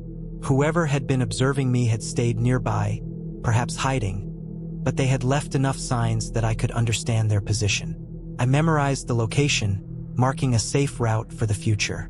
That evening, I implemented my escape plan. I packed a small bag with essentials: water, food, knife, flashlight, first aid, and prepared my car for departure.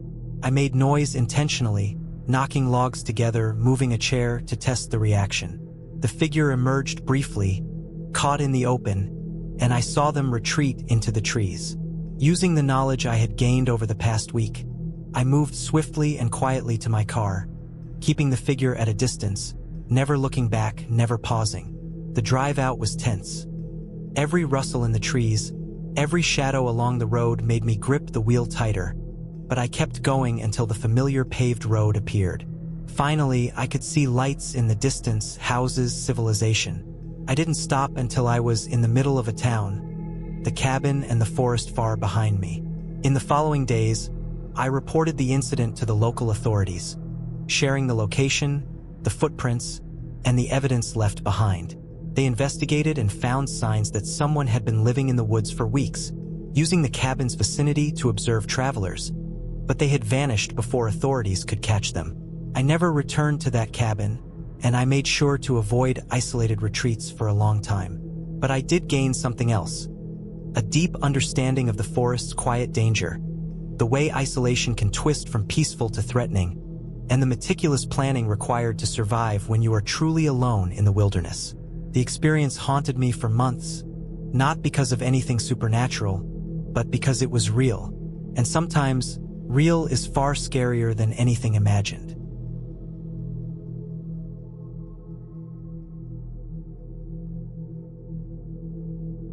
I had been planning this cabin trip for months, a solitary retreat into the mountains to get away from everything: work, people, and the constant hum of life that never seemed to stop.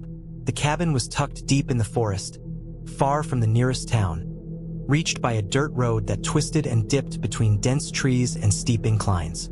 The GPS barely worked there, and cell service was unreliable, which was exactly why I wanted to go.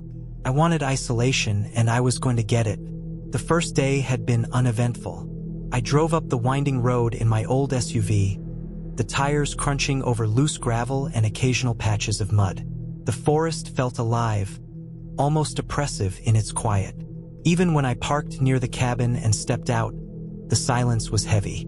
There were no birds calling, no wind in the trees, just an overwhelming stillness that made the hair on my arms stand up. I brushed it off as natural, a side effect of being deep in the woods, and focused on unloading my gear.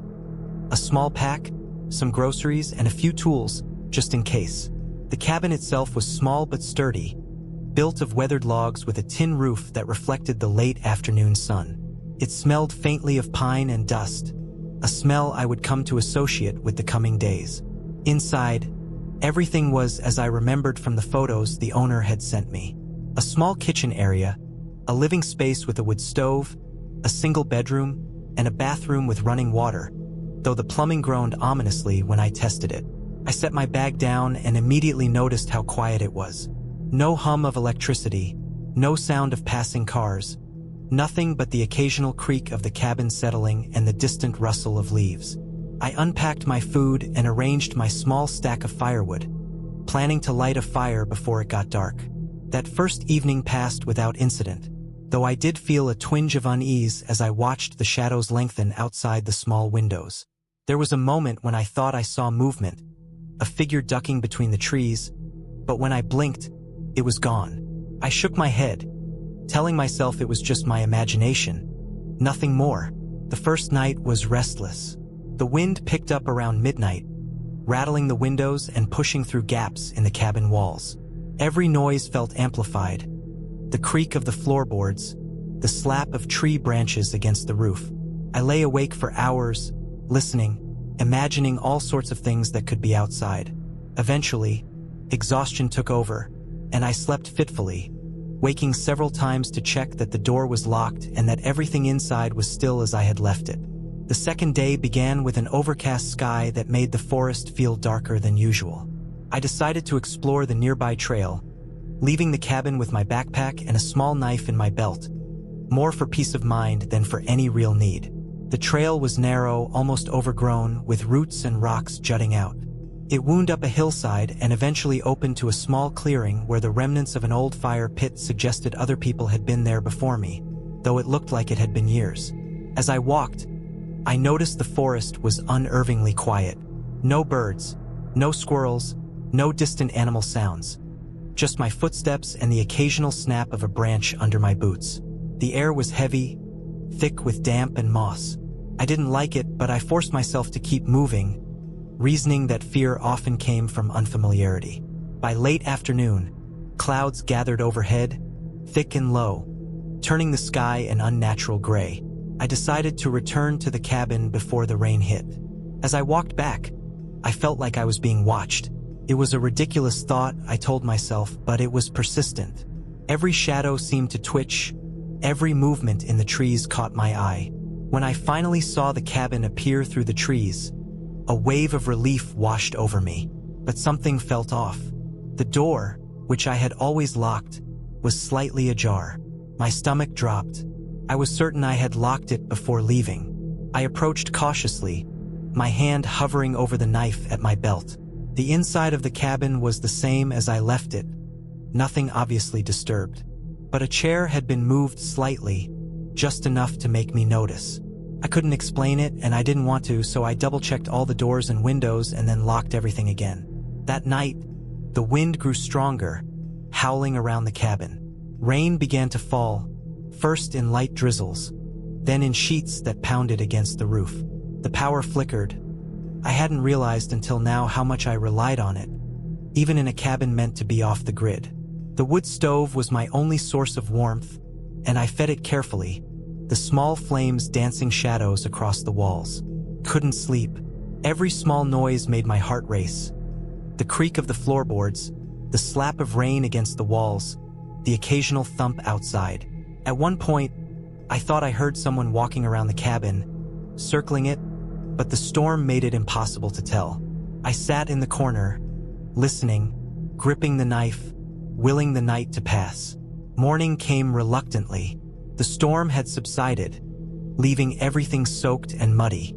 I spent the day doing routine tasks, chopping wood, cleaning up, and organizing my small supplies. But the sense of unease never left me. Something felt wrong. The isolation I had sought now felt like a trap. I kept checking the perimeter of the cabin, scanning the trees for movement, for any sign of someone who shouldn't be there. And then I found tracks. They were not animal tracks. Too large, too deliberate, leading from the tree line toward the cabin, and then circling around the structure. Someone had been here while I slept. Panic surged, but I forced myself to stay calm. I took photos of the tracks, examined their size and direction, and tried to make sense of it. They were human, of that I was certain, but there was no other sign of a person. No footprints in the mud from shoes, no dropped items, nothing else to suggest who or why. I felt exposed in a way I hadn't anticipated. My mind raced with scenarios, all unpleasant, none comforting. I spent the next day on edge, moving cautiously around the cabin, keeping my knife close. Every sound made me tense. The snap of a branch, the rustle of leaves, even the occasional bird returning. I began to check the locks and reinforce windows with heavy furniture. I improvised simple traps and alarms, tying tin cans to string along the most likely approach paths. Felt paranoid but necessary. I could not ignore the fact that someone had been here, someone potentially dangerous, and I was alone. The following nights were the worst. Sleep became impossible. Every creak, every whisper of wind through the trees set my nerves on edge. I kept imagining shadows moving outside the windows, flashes of movement in the dark. I began to hear noises I couldn't explain. A distant crunching of leaves, faint but deliberate, as though someone was pacing the forest around me. I stopped leaving the cabin except in daylight, and even then, I moved only along the most visible paths, keeping close to the road. I started carrying the knife at all times, and I sharpened it daily, a ritual to calm myself and stay prepared. One morning, after a particularly restless night, I decided to leave. I couldn't stay there anymore. I packed quickly, checking the cabin one last time to make sure nothing was left behind. As I stepped outside, I noticed something that made my stomach tighten. A set of fresh tracks leading from the tree line straight to the cabin door, and then away again. They were smaller than the first set, almost deliberate, like someone had walked around carefully to inspect the cabin, and now they had left. My heart pounded. Whoever had been here was still nearby. I didn't wait. I started down the dirt road toward the main highway, slipping on mud and over roots, constantly glancing behind me. The forest felt alive with eyes, with unseen presence, and I didn't stop until I reached my car. The drive down the mountain was tense. I kept the doors locked and my eyes on the road, scanning the edges of the forest, but I saw nothing. When I finally reached the nearest town, I pulled into a gas station and called the local police. They listened, took down the cabin's location, and said they would send someone out to check. I stayed in town that night, refusing to return to the mountain. When the police investigated, they found no one, but they noted the tracks and agreed that someone had been watching the cabin. There were no signs of forced entry, nothing stolen, just the unsettling feeling that someone had been there, close enough to watch me sleep. They could not identify anyone, and there were no witnesses. It remained a mystery. In the end, I sold the cabin rental rights to someone else. I couldn't bring myself to return. The fear, the constant sense of being watched, had left a mark I could not shake. Every time I thought about the trip, I remembered the tracks, the quiet, the feeling of eyes on me, and I realized that the forest was not empty, not peaceful. It was just waiting, quiet and patient, for the next person who thought they could be alone. That experience changed the way I approach solitude. I still hike and camp, but never so deep into isolation again. I learned that danger isn't always obvious, isn't always loud, and sometimes it isn't even logical. Sometimes it's just the presence of another person, unseen, unknown, who decides to watch, to follow, and to leave you uncertain about what they might do next. The cabin remains in my memory as a lesson in vigilance, caution, and the reality that the world is bigger and stranger than we like to think.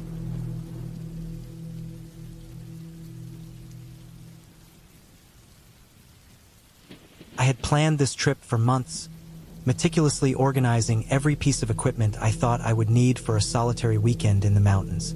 The cabin I had rented was located deep in the forest, far from the main road, and reachable only by a narrow, winding dirt path that had been carved through dense pine and oak trees.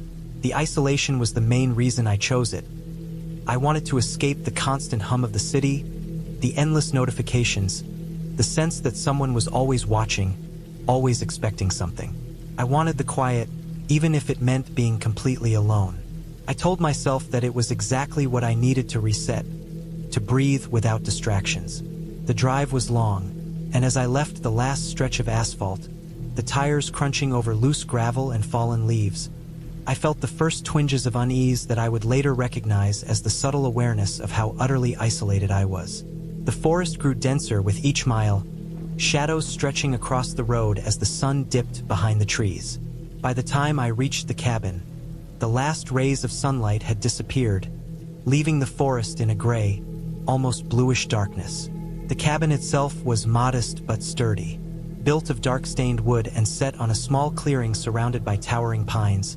It had a single, slightly crooked chimney, a wooden porch with a railing worn smooth from years of use, and small, rectangular windows that reflected the dim light of the forest.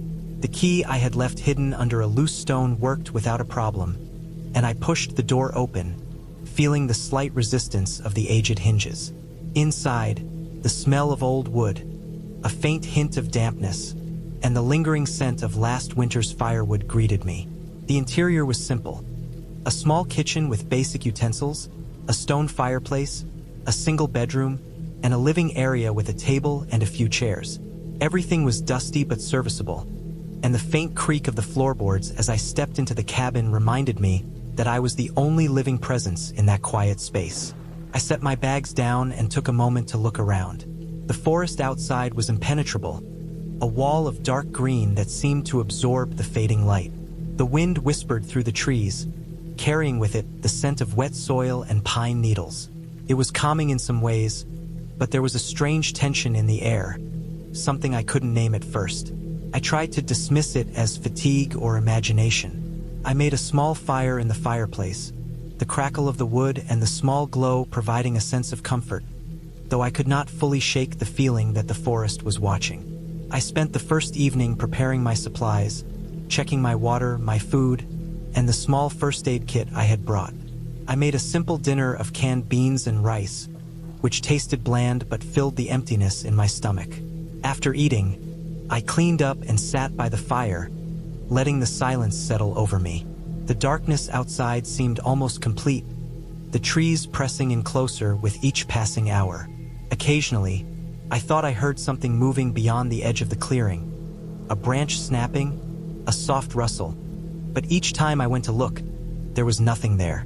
I reminded myself that the forest was alive, full of animals that moved cautiously in the dark. I told myself it was nothing unusual. Sleep came reluctantly that first night.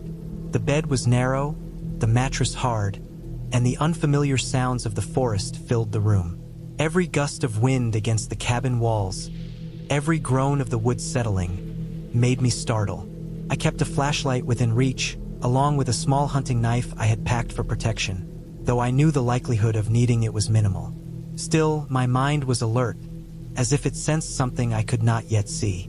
I woke several times in the night, each time convinced I had heard someone outside the cabin. My imagination was active, filling in details of shapes and movements that were likely just trees or small animals.